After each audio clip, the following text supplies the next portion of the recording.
இயேசுக்குள் பிரியமான அன்பு சகோதர சகோதரிகள் அனைவருக்கும் அன்பின் வாழ்த்துக்கள். மீண்டுமாக இந்த நாளில் நம்மை ஒன்று கூட்டின நம்முடைய பிதாவாகிய தேவனுக்கும் நம்முடைய இரட்சகருக்கும் நன்றிகளையும் ஸ்தோத்திரங்களையும் எடுத்துக் கொள்வோம். நம்ம பார்த்து வருகிற முதல் கொரிந்தியர் ஸ்டடி வசனம் பை வசனமா பார்த்துட்டு வரோம். அந்த வகையில 4 அதிகாரங்கள் முடித்திருக்கிறோம். 4 அதிகாரங்களுக்குரிய சாரம்சங்களை பவுல் எப்படி இந்த 4 அதிகாரங்களை பேசிட்டாரு, அதுல மிக முக்கியமா கொரிந்து சபையில இருந்துட்ட ஒரு ஃபர்ஸ்ட் பிரச்சனை அதை எப்படி டீல் பண்ணிட்டாரு, நிச்சயமா அதை படிக்கும்போது கொரிந்து சபையார் உணர்ந்திருப்பாங்க. அதுல நமக்கு நிறைய பாடங்கள் கற்றுக்கொண்டிருக்கிறோம். ஸோ அப்போ போன அதிகாரத்துல சில பாயிண்ட்ஸ் பவுல் டச் பண்ணார். என்னன்னா, அதாவது காலத்துக்கு முன்னாடி தீர்ப்பு சொல்லக்கூடாது, ஒருத்தர் இன்னொருத்தரை பத்தி தீர்ப்பு கொடுக்க கூடாது இல்லைங்க. தீர்ப்பு பத்தின ஒரு காரியம், அதாவது ஜட்ஜ்மெண்ட் கொடுக்கிறது. இப்போ இது என்ன வகையில பவுல் பேசிட்டார் என்பதை அந்த கிளாஸ்ல பார்த்தாச்சு. இப்ப நம்ம இன்னைக்கு பார்க்க போறது ஒரு புது பிரச்சனைய பவுல் கையில் எடுக்கிறாரு. அதாவது கொரிந்து சபையில இருந்துட்ட ஒரு பிரச்சனை, அதை பவுல் கையில் எடுத்து அதற்கு வேண்டிய ஒரு மிக முக்கியமான காரியங்களை பாடங்களை கற்றுக் கொடுக்கிறாரு. ஸோ இன்னைக்கு நாம அதுதான் பார்க்க போறோம் சகோதர சகோதரிகளே. ஸோ நீங்க விழிப்போடு இந்த பாடத்தை நீங்க கேளுங்க.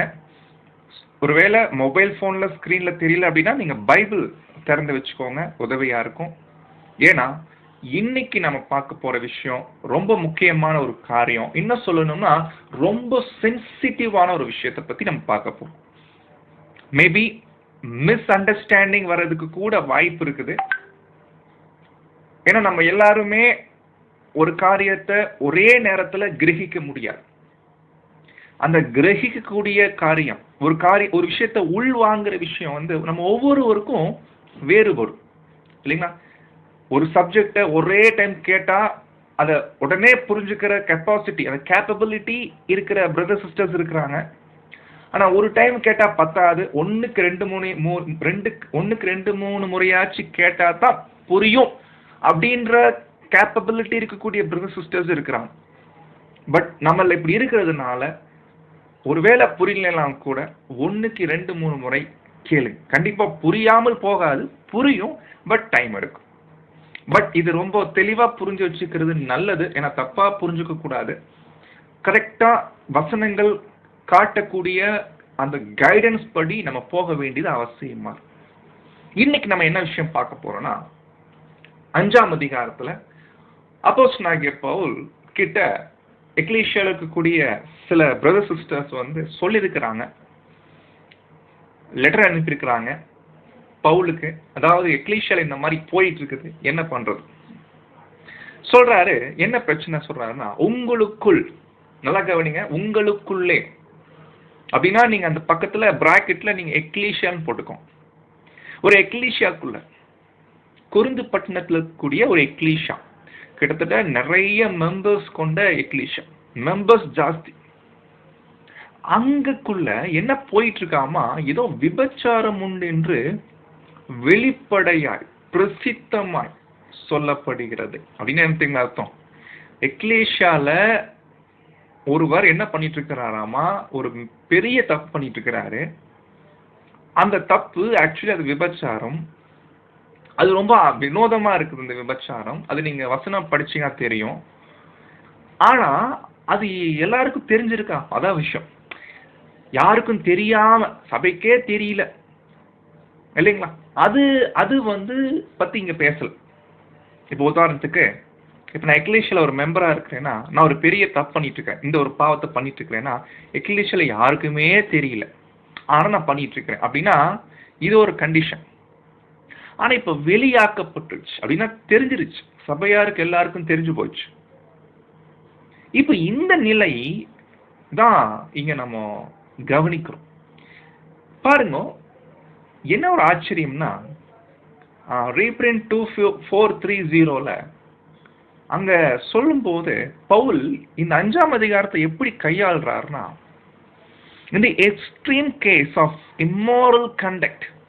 இம்மாரல் கண்டக்ட்னா ஒழுங்கீனமான காரியம், ஒழுக்கம் கெட்ட ஒரு காரியம் ஒருத்தர் நடப்பிக்கும் போது அது ரொம்ப எக்ஸ்ட்ரீம் கேஸ்.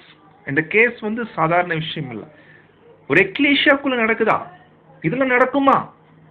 இதெல்லாம் ரொம்ப யோசிக்க வேண்டிய பாயிண்ட். உலகத்தில் நடக்குதே, எக்லீஷியாக்குள்ள நடக்குமே. ஒருவேளை புதிதாக யாராவது உடன்படிக்கை பண்ணியிருந்தாங்கன்னா யாரும் தயவு செய்து டிஸ்டர்ப் ஆயிடாதீங்க. ஏன்னா சில நேரங்கள்ல உடன்படிக்கை பண்ணிட்ட புதுசான சகோதர சகோதரிகள் ஒருவேளை ட்ரூத்துக்கு வராங்க அப்படின்னா இதெல்லாம் பார்க்கும்போது என்ன ஆயிடுவாங்க? டிஸ்டர்ப் ஆயிடுவாங்க. ஏன்னா இப்படிலாம் நடக்குதா இல்லைங்க? ஆனா நீங்க புரிஞ்சுக்கணும், இது கொரிந்து சபையில நடந்துட்ட ஒரு காரியம். பாருங்க, ஒருவன் ஒரு பெரிய தப்பு பண்ணிட்டு இருக்கிறாரு. இது ரொம்ப எக்ஸ்ட்ரீம் கேஸ். இது நடக்குது அப்படின்னா இந்த மாதிரி விஷயங்கள்ல சபை எப்படி நடக்கணும், சபையார் எப்படி நடந்து கொள்ள வேண்டும் என்ற ஒரு ஆலோசனை தான் இங்க கொடுக்குறாரு. ஒருவேளை இந்த மாதிரி அனுபவங்களுக்குள்ள நீங்க போகாம இருந்திருக்கலாம். ஆனா எதிர்காலத்துல பெரிய பெரிய சோதனைகள் சபை கடந்து போகும். தெரியல, ஒருவேளை இப்படிப்பட்ட விஷயங்கள் வரதுக்கு வாய்ப்பு இருக்குது. பட் அந்த மாதிரி நேரங்கள்ல சபை எப்படி நடந்து கொள்ள வேண்டும் என்ற ஒரு ஞானத்தை, ஒரு அறிவை நாம இன்றைய நாள்ல கற்றுக்கொள்ள போறோம். அப்போ பாருங்க, அந்த கொரிந்து சபையை கடிந்து கொள்றார். He was reproving the Corinthian church. எதுக்கு கடிந்து கொள்றாரு? இப்படிப்பட்டவனை குறிச்சு நீங்க எந்த ஒரு ஜட்ஜிங் பண்ணாம இருக்கிறீங்க. For not judging such a one unworthy to be counted one of their member. இப்படிப்பட்ட ஒரு சகோதரனை நீங்க என்ன பண்றீங்கன்னா அவரை பத்தின விஷயத்துல அவர் இன்னமும் நீங்க ஐக்கியத்துல வச்சிருக்கிறீங்க ஒரு அங்கமா. எப்படி இது கரெக்ட்? அவரை குறிச்சு நீங்க இன்னும் ஜட்ஜிங் பண்ணாம இருக்கிறீங்க அப்படின்னா இங்கதான் ஒரு பாயிண்ட். நம்முடைய மூத்த சகோதரர் அங்க வால்யூம்ல பேசும்போது நியாய தீர்ப்பு கொடுக்கிற அதிகாரம் கர்த்தர் இயேசுவுக்கு தேவன் கொடுத்திருக்கிறாங்க இல்லைங்களா? அதே போல சில காரியங்கள், எல்லா காரியங்களும் கிடையாது, ஒரு சில காரியங்கள் மேல, அது ரொம்ப ரொம்ப இந்த மாதிரி எக்ஸ்ட்ரீம் கேஸ், இப்படிப்பட்ட சில காரியங்கள் மேல சபைக்கு சில அதிகாரம் கர்த்தர் கொடுத்திருக்கிறாரு ஜட்ஜ் பண்றதுக்கு. இது மாதிரி விஷயங்களுக்கு மாத்திரம் நல்லா கவனிக்கணும். இது எக்லீஷியாவுக்கு தான் அதிகாரமே ஒழிய எக்லீஷியாவுடைய தனிப்பட்ட நபர்களுக்கு கிடையாது. தனிப்பட்ட நபர்களுக்கோ இல்ல தனிப்பட்ட எல்டர்ஸ்க்கோ இது கிடையாது. ஒரு எக்லீஷியாவுக்கே இருக்கக்கூடிய ஒரு அதிகாரம். என்ன அதிகாரம்னா ஜட்ஜ் பண்றதுக்கான அதிகாரம், தீர்ப்பு கொடுப்பதற்கான ஒரு அதிகாரம். இந்த மாதிரி காரியங்கள்ல கொடுத்திருக்கிறார். இப்ப நம்ம இதை பத்தி நம்ம தெரிஞ்சுக்கப்போம். பாருங்க, இப்படிப்பட்ட ஒரு காரியம் ஒரு சகோதரன் பண்ணிருக்கிறார்னா ஒரு விஷயம் யாருக்குமே தெரியலனா அது ஒரு விஷயம். யாருக்குமே தெரியலனா ஒரு வாட்டுக்கு பண்ணிட்டே இருப்பார் இல்லைங்களா? யாருக்கும் தெரியாது. சோ அது ரகசியமா பண்ணிட்டு இருப்பார். ஆனா இப்ப கொரிந்து சபையில் நடந்துட்ட விஷயம் அப்படின்னா பிரசித்தமாய் சொல்லப்படுகிறது. அப்படின்னா publicly acknowledged by the offender against மார். அப்படின்னா இது வெளியாக்கப்பட்டுச்சு, சபைக்கு தெரிஞ்சிருச்சு. அவரும் ஒத்துக்கிட்டார், ஆமா நான் பண்ணிட்டு இருந்திருக்கேன் இல்லைங்களா? சபைக்கு தெரிஞ்சிருச்சு, எல்லா டோட்டல் எக்லிஷாக்கு தெரிஞ்சிருச்சு. அவரும் ஒத்துக்கிட்டார், ஆமா நான் பண்ணேன், நான் பெரிய பாவம் பண்ணிட்டு இருக்கேன். சோ இந்த மாதிரி ஒரு கண்டிஷன் மத்தியில சபை எப்படி நடந்து கொள்ள வேண்டும் அதுதான் பார்க்க போறோம். நல்லா கவனிங்க, இந்த வசனம் இது ஒரு பாவம் பண்றது. இந்த பாவம் யாருக்கு எதிராக பண்றதுன்னா ஒண்ணு தனக்கு எதிராகவே பண்ணிக்கிறார், தனக்கு நஷ்டம் வரும்படி பண்றார். ஆனா இந்த பாவம் தனக்கு மாத்திரம் இல்ல, சபைக்கும் ஒரு பாதிப்பு கொண்டு வரும், சபைக்கும் ஒரு இடரல் கொண்டு வரும். இப்போ இந்த மாதிரி தனக்கும் கெடுதி உண்டாக்கி சபைக்கும் இடரல் உண்டாக்கக்கூடிய இப்படிப்பட்ட சில பாவங்கள் இருக்கு இல்லைங்களா?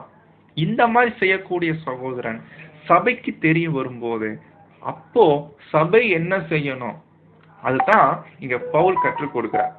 இப்ப நாம அதை பத்தின காரியங்கள் தான் நாம பார்க்க போறோம்.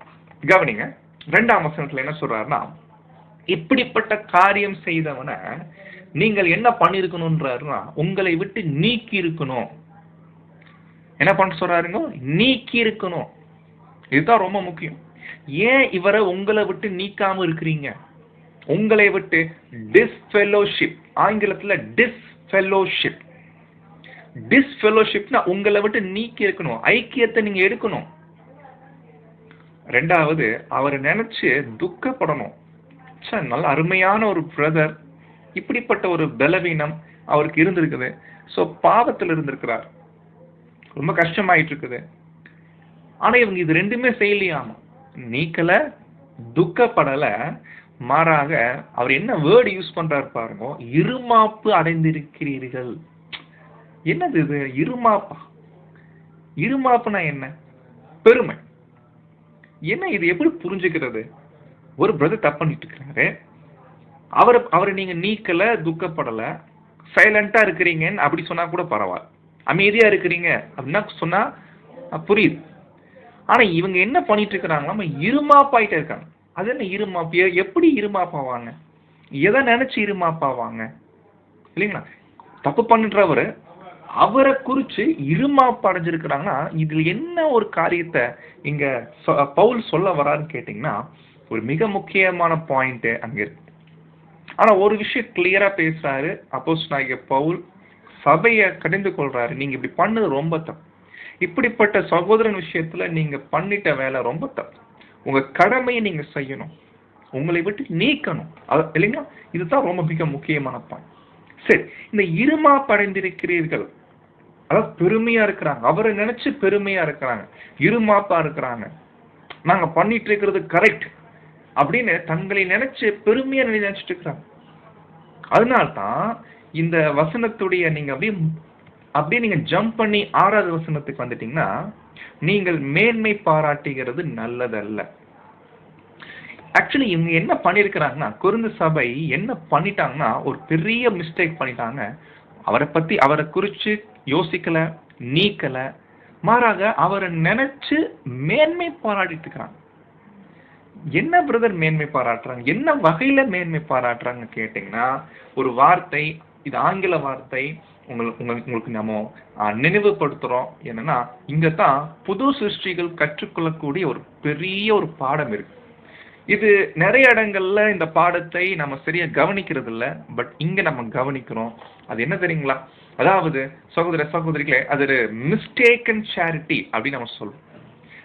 Mistaken charity. மிஸ்டேக்கன் சேரிட்டி அப்படின்னா அன்பு கூறணும், சகோதரர்கள்ட்ட அன்பு கூறணும், சகோதரர்களை மன்னிக்கணும், சகோதரர்களை நம்ம வெறுக்க கூடாது, சகோதரர்கள் தப்பு பண்ணிட்டாலும் அவங்க மன்னிச்சு ஏத்துக்கணும், இல்லைங்களா? இதுக்கு பேர் தான் சேரிட்டி, அன்பு கூறுதல். இந்த அன்பு கூறுற விஷயத்துல ஒரு பாயிண்ட் இருக்குது, மிஸ்டேக்கன் சேரிட்டி. அதாவது அன்பு கூறணும் கண்டிப்பா சகோதரர்கள் மத்தியில. நமக்கு கஷ்டம் கொடுக்கிறவங்க, நமக்கு தீமை கொடுக்கிறவங்க, நமக்கு துன்பம் விளைவிக்கிறவங்க மேல ஸ்நேகம் வைக்கணும், அன்பு வைக்கணும். கரெக்ட். ஏன்னா அன்பு சகல பாவங்களையும் மூடும்லாம் படிச்சிருக்கிறோம் இல்லைங்களா? அப்படின்னா இந்த வசனத்தை எடுத்துக்கிட்டு என்ன பண்றாங்கன்னா, சரி பிரதர் தப்பு பண்ணிட்டாரு, அதுவும் சபைக்கே தெரிஞ்சிருச்சு, இவரும் என்ன பண்ணிட்டாரு, ஒத்துக்கிட்டார், ஆமா நான் தப்பு பண்ணிட்டேன்னு ஒத்துக்கிட்டார். ஸோ அதனால என்ன பண்ணலாம்னா, வசனம் சொல்லுது அன்பு சகல பாவங்களையும் மூடும், ஆகையினால இவரை என்ன பண்ணிடலாம், மன்னிச்சு ஏத்துக்கலாம், இவரை நம்ம வெல்கம் பண்ணிக்கலாம் அப்படின்னு ஏதோ வசனத்தை கை கொள்ற மாதிரி நினைச்சுக்கிட்டு ரொம்ப இருமாப்பா இருந்திருக்கிறாங்க. பாத்தீங்களா, நாங்க என்ன மாதிரி கேரக்டர் காமிக்கிறோம், கிறிஸ்துவோடைய அன்பை எப்படி காமிக்கிறோம் பாத்தீங்களா? எப்படி ஒரு பாவம் பண்ணிட்டு இப்படிப்பட்ட பிரதரை நாங்க அவரையே நாங்க மன்னிக்கிற அளவுக்கு எந்த அளவுக்கு நாங்க பெரிய ஆளா இருக்கிறோம். சகோதர சகோதரிகளே, இந்த ஆங்கிள் தான் இவங்க என்ன பண்ணிருக்கிறாங்கன்னா, இவரை நீக்கல, இவரை பத்தி துக்கப்படல, மாறாக இருமாப்போட இருந்திருக்கிறான். நீங்க புரிஞ்சிருக்கீங்களா? பாயிண்ட் புரிஞ்சுட்டீங்களா? அப்போ கேட்கலாம், அப்படின்னா என்ன பிரதர் பண்றப்ப அன்பு கூறணும்னா அப்போ இவரை ஏற்றுக்கொள்ளணும், அவருதான் தப்பு ஒத்துக்கிட்டாரு, தப்ப ஒத்துக்கிட்டாரு அப்படின்னா அவரை மன்னிச்சல ஏத்துக்கணும், அதுதானே கரெக்டா அன்பு காமிக்கிறது. சகோதர சகோதரிகளே, பைபிள்ல இங்கதான் அன்பு கூறக்கூடிய விஷயத்துல தவறாக புரிந்து கொள்ளப்பட்டிருக்கிறது, மிஸ்டேக்கன் சேரிட்டி. இது சரியான அன்பு கூறுதல் கிடையாது. இப்படிப்பட்ட தவறுகளை பப்ளிக்கா ஒரு பிரதர் பண்றது தெரிய வருது அப்படின்னா, இவர்கிட்ட என்ன ஆக்ஷன் எடுக்கணுமோ அதை எடுக்க தவறிட்டு நான் அவர் மன்னிக்கிறோம் அன்பு கூறுறோம் சொல்லிட்டு அன்பு கூறும்போது அது தவறான அன்பு கூறுதல் ஆகும். அது சரியான வகை இல்லை. அது எப்படின்றத உங்கள் மத்தியில எக்ஸ்பிளைன் பண்ணும். ஏன்னா இப்போ பாவங்கள் பண்றது பல வெரைட்டி, பல கேட்டகரி இருக்கு. உதாரணத்துக்கு இப்ப பாருங்க, மத்தேயு 18ஆம் அதிகாரத்துல அங்க ஒரு விஷயம் படிக்கிறோம். அங்க என்ன படிக்கிறோம்னா, உன் சகோதரன் உனக்கு விரோதமாய் தீமை செஞ்சார்னா, அதான் கவனிங்க, உன் சகோதரன் உனக்கு விரோதமா. அப்ப அப்படித்தான் நம்முடைய கர்த்தர் இயேசு என்ன பண்ணுவாருன்னா அந்த விஷயத்த பேச ஆரம்பிப்பார். ஆனா அங்க நீங்க கவனிச்சீங்கன்னா, ஒருவர் இன்னொருவருக்கு அகெயின்ஸ்டா பண்ற மிஸ்டேக்ஸ், இது ஒரு வகை. இன்னொரு விஷயம் என்னன்னா, சில பாவங்கள் நம்ம தான் பண்ணுவோம், அந்த பாதிப்பு நம்மளையே சேரும், நமக்கே பாதிப்பா இருக்கும், ஆனா மற்ற யாருக்குமே பாதிப்பாகாது. இது ஒரு வகையான விஷயம், கேட்டகரி. ஆனா இன்னொரு கேட்டகரி இருக்குது, நம்ம பண்ணக்கூடிய பாவங்கள் அது சபையை கெடுக்கும், சபைக்கு ஒரு பெரிய பாதிப்பு உண்டாக்கும். இது மூன்றாவது கேட்டகரி. அப்போ அன்பு திரளான பாவங்களை மூடும் இல்லைங்களா? அந்த வசனத்தை சரியான இடத்துல அப்ளை பண்ண வேண்டி இருக்குது, சரியான வகையில அப்ளை பண்ண வேண்டி இருக்குது. இப்போ மத்தேயு 18ல அந்த சகோதரன் தப்பு பண்ணிட்டார், எனக்கு அகெயின்ஸ்டா பெரிய எனக்கு ரொம்ப தீமை உண்டாக்கிட்டாரு, ரொம்ப பாதிப்பாயிருச்சு, எனக்கு மாத்திரம் தனிப்பட்ட வகையில பாதிப்பு. இப்ப நான் என்ன பண்ணணும்? அவர்கிட்ட போயிட்டு அவர் குற்றத்தை உணர்த்தணும். அவர் குற்றத்தை உணர்த்தும் போது அந்த குற்றத்தை அவர் உணர்ந்துட்டார் அப்படின்னா, பிரதர் சாரி பிரதர் அப்படின்னு கேட்டார்னா, இம்மீடியட்டா நம்ம பாவத்தை மன்னிக்கலாம். தனிப்பட்ட வகையில செய்யக்கூடிய தவறுகளை அவர் மன்னிப்பு கேட்கும் போது நாம் மன்னிக்கணும். ஏன்னா அதுதான் அன்பு திரளான பாவங்களை மூடும். நமக்கு ஏதாவது ஒரு பிரதர் கெட்ட பேர் உண்டாக்கி இருப்பாரு, தீமை பேசியிருப்பாரு, இல்ல நம்மளை பத்தி கெட்ட பேர் எங்கெங்கெல்லாம் போறாரோ எல்லாம் தப்பா பேசியிருப்பாரு, ரொம்ப கஷ்டம் கொடுத்திருப்பாரு, மனசு ரொம்ப காயப்படுத்திருப்பாரு, ரொம்ப நோவு உண்டாக்கி இருப்பாரு இல்லைங்களா, ரொம்ப கடினமா நடந்திருப்பாரு, இல்ல எனக்கு உதவி செய்யாம இருந்திருப்பாரு, ஏதோ ஒரு வகையில தனிப்பட்ட வகையில எனக்கு கஷ்டம் கொடுக்கக்கூடிய பிரதர் சிஸ்டர்ஸ் இருந்தாங்கன்னா, அவங்க தப்ப மன்னிப்பு கேட்கும்போது, தப்ப ஒத்துக்கும் போது, உணரும் போது நாம அவங்களுக்கு மன்னிப்பு கொடுக்கணும் இல்லைங்களா? இது ஒரு விஷயம். ஆனா சகோதர சகோதரிகளே, ஒரு சகோதரன் சபைக்கு இடர் உண்டாக்கும்படி காரியம் பண்றார் வைங்களேன், சபைக்கே ஒரு பெரிய பாதிப்பு உண்டாகும்படி பாவம் பண்றாருன்னா, அதுல எப்படி சபை நடந்துக்கணும்? இங்க தனிப்பட்ட விஷயம் வரதில்லை, டோட்டல் எக்லீஷியாவுக்கே பாதிப்பாகும். இந்த மாதிரி நேரங்கள்ல சபை சில ஜட்ஜ்மெண்ட்குள்ள அங்க போகணும். அப்படின்னா சில தீர்ப்பு கொடுக்க நிலைமையில் இருக்கிறாங்க. அது என்ன என்பதை நம்ம பார்க்கலாம். அப்போ இப்படியாக இந்த வித்தியாசத்தை நம்ம எல்லாரும் புரிஞ்சுக்க வேண்டியிருக்கு. இப்ப வசனம் படிக்கலாம், 3ஆம் வசனம். அதாவது, நான் இப்ப தூரமா இருக்கிறேன் சரீரத்துல, ஆனா ஆவியில உங்களோட கூட இருக்கிறவனா, இப்படி செய்தவனை குறித்து நான் ஒருவேளை நான் கூட இருந்தேன்னா, உங்க மத்தியில நான் இருக்கிறேன் அப்படின்னா, நீங்க என்ன பண்ணணும்னு தெரியுங்களா? நீங்க என்ன நினைச்சு பண்ணணும்னா, நான் இப்ப கூட இருக்கிறேன் அப்படின்னா, நீங்களும் என்னுடைய ஆவியும் நமது கர்த்தராக இயேசு கிறிஸ்துவின் அதிகாரத்தோட கூடி வந்திருக்கு. சபை கூடி வந்திருக்கு. இது இயேசு கிறிஸ்து சபைக்கு ஒரு அதிகாரம் கொடுத்திருக்கிறார். என்ன தெரியுங்களா அதிகாரம்? சபைக்கு ஒரு அதிகாரம். தனிப்பட்ட எல்டர்ஸ் கிடையாது இந்த அதிகாரம். ஒரு எல்டர் ஒரு சகோதரனை பார்த்து சபையிலிருந்து டிஸ்ஃபெலோஷிப் பண்றதுக்கான அதிகாரம் எல்டர்ஸ் கையில இல்ல, தனிப்பட்ட எந்த சகோதரன் கையிலுமே இல்ல இன்னும் சொல்லணும்னா எந்த ஒரு கமிட்டிக்கோ எதுக்குமே கிடையாது. எக்லீஷியாக்கு மாத்திரம் இருக்குது இயேசு கிறிஸ்துவின் அதிகாரம், சபையில மாத்திரம் இருக்குது. ஒரு சகோதரனை டிஸ்ஃபெலோஷிப் பண்றது அது எந்த வகையில சத்தியத்தின்படி கரெக்ட் என்பதை சொல்றாரு பாருங்க. இது ரொம்ப ஆரோக்கியமானது. ஏதோ டிஸ்ஃபெலோஷிப் பண்றது, ஐக்கியத்தை எடுக்கிறது என்பது ஏதோ அந்த சகோதரனை நம்ம கஷ்டப்படுத்துறோம் அப்படின்னு நினைச்சுக்காதீங்க. ஏன்னா இவர் பண்ணிட்ட தப்பு சபைக்கு பாதிப்பு உண்டாகக்கூடிய தப்பு. அப்போ சபைக்கு பாதிப்பு உண்டாகக்கூடிய தப்பு பண்ணிட்ட அப்படிப்பட்ட சகோதரன், அந்த சகோதரனுடைய ஆவினா புது சிந்தை, புதிய சிருஷ்டி. அவர் புது சிருஷ்டி தான், கர்த்தருடைய சிந்தை இருக்குது. ஆனா அவர் சில பாவத்தை பண்ணிட்டாரு, சபைக்கு இடர்கள் உண்டாக்க முடியாத காரியம் பண்ணிருக்கிறாரு. அப்போ கர்த்தராக இயேசு கிறிஸ்துவின் நாமத்தின் கிறிஸ்துவின் நாளிலே ரட்சிக்கப்படும்படி மாம்சத்தின் அழிவுக்காக நம்முடைய கர்த்தராக இயேசுவின் நாமத்தினாலே அவனை சாத்தானுக்கு ஒப்பு கொடுக்க வேண்டும் என்று தீர்ப்பு செய்கிறேன். அன்பானவர்களே, சில வருடங்களுக்கு முன்னாடி இந்த வசனத்தை ஆதாரமாக வைத்து ஒரு சப்ஜெக்ட் நம்ம பார்த்தோம். நீங்க ஒருவேளை ஞாபகம் இருக்குன்னு நினைக்கிறேன். ஒருவேளை அப்படி இல்லைன்னா நீங்க சகோதரத்தை கேட்டு அந்த ஆடியோவை நீங்க பெற்றுக்கொள்ளுங்க. ஒரு முறை ஒரு ஒன் டே மீட்டிங் அன்னைக்கு சாத்தானிடம் ஒப்படைத்தல் அப்படின்ற ஒரு சப்ஜெக்ட் அங்க நம்ம உங்க மத்தியில பகிர்ந்து கொண்டு இருக்கிறோம். ஸோ அதுல ரொம்ப டீட்டெயிலா இருக்குது இந்த வசனம் என்ன மாதிரி வசனம், இதனுடைய அர்த்தம் என்ன. அப்போ சுருக்கமா சொல்லணும்னா, இந்த சகோதரன் ஒரு புது சிருஷ்டியா இருக்கிறாரு. ஆனா இப்ப அவருடைய மாம்சம் மேலோங்கி இருக்குது. இவர் தன்னுடைய மாம்சத்தை கண்ட்ரோல் பண்ணல, மாம்சத்தை சிலுவையில அறையல. ஆகையினால ரெண்டாவது அறைய முடியல. ஆனா இப்படிப்பட்ட ஒரு விஷயத்துல மாட்டிக்கிட்டார் இல்லைங்களா? மாட்டினதுனால இவர் அதுல இருந்து வெளியே வர்றதுக்கு ரொம்ப சிரமப்படுறார். அப்போ என்ன சொல்ல வர்றாருன்னா, அவர் நீங்க சாத்தான் கிட்ட ஒப்படைங்க அப்படின்னு என்ன சொன்னா, சாத்தான் என்ற வார்த்தை எதிரான சூழ்நிலை. அதாவது சாத்தான் என்ற அந்த கிரீக் வேர்டு பார்த்தீங்கன்னா சத்ரு நம்ம சொல்லுவோம். அட்வர்சரினா எதிரான, இல்லைங்களா?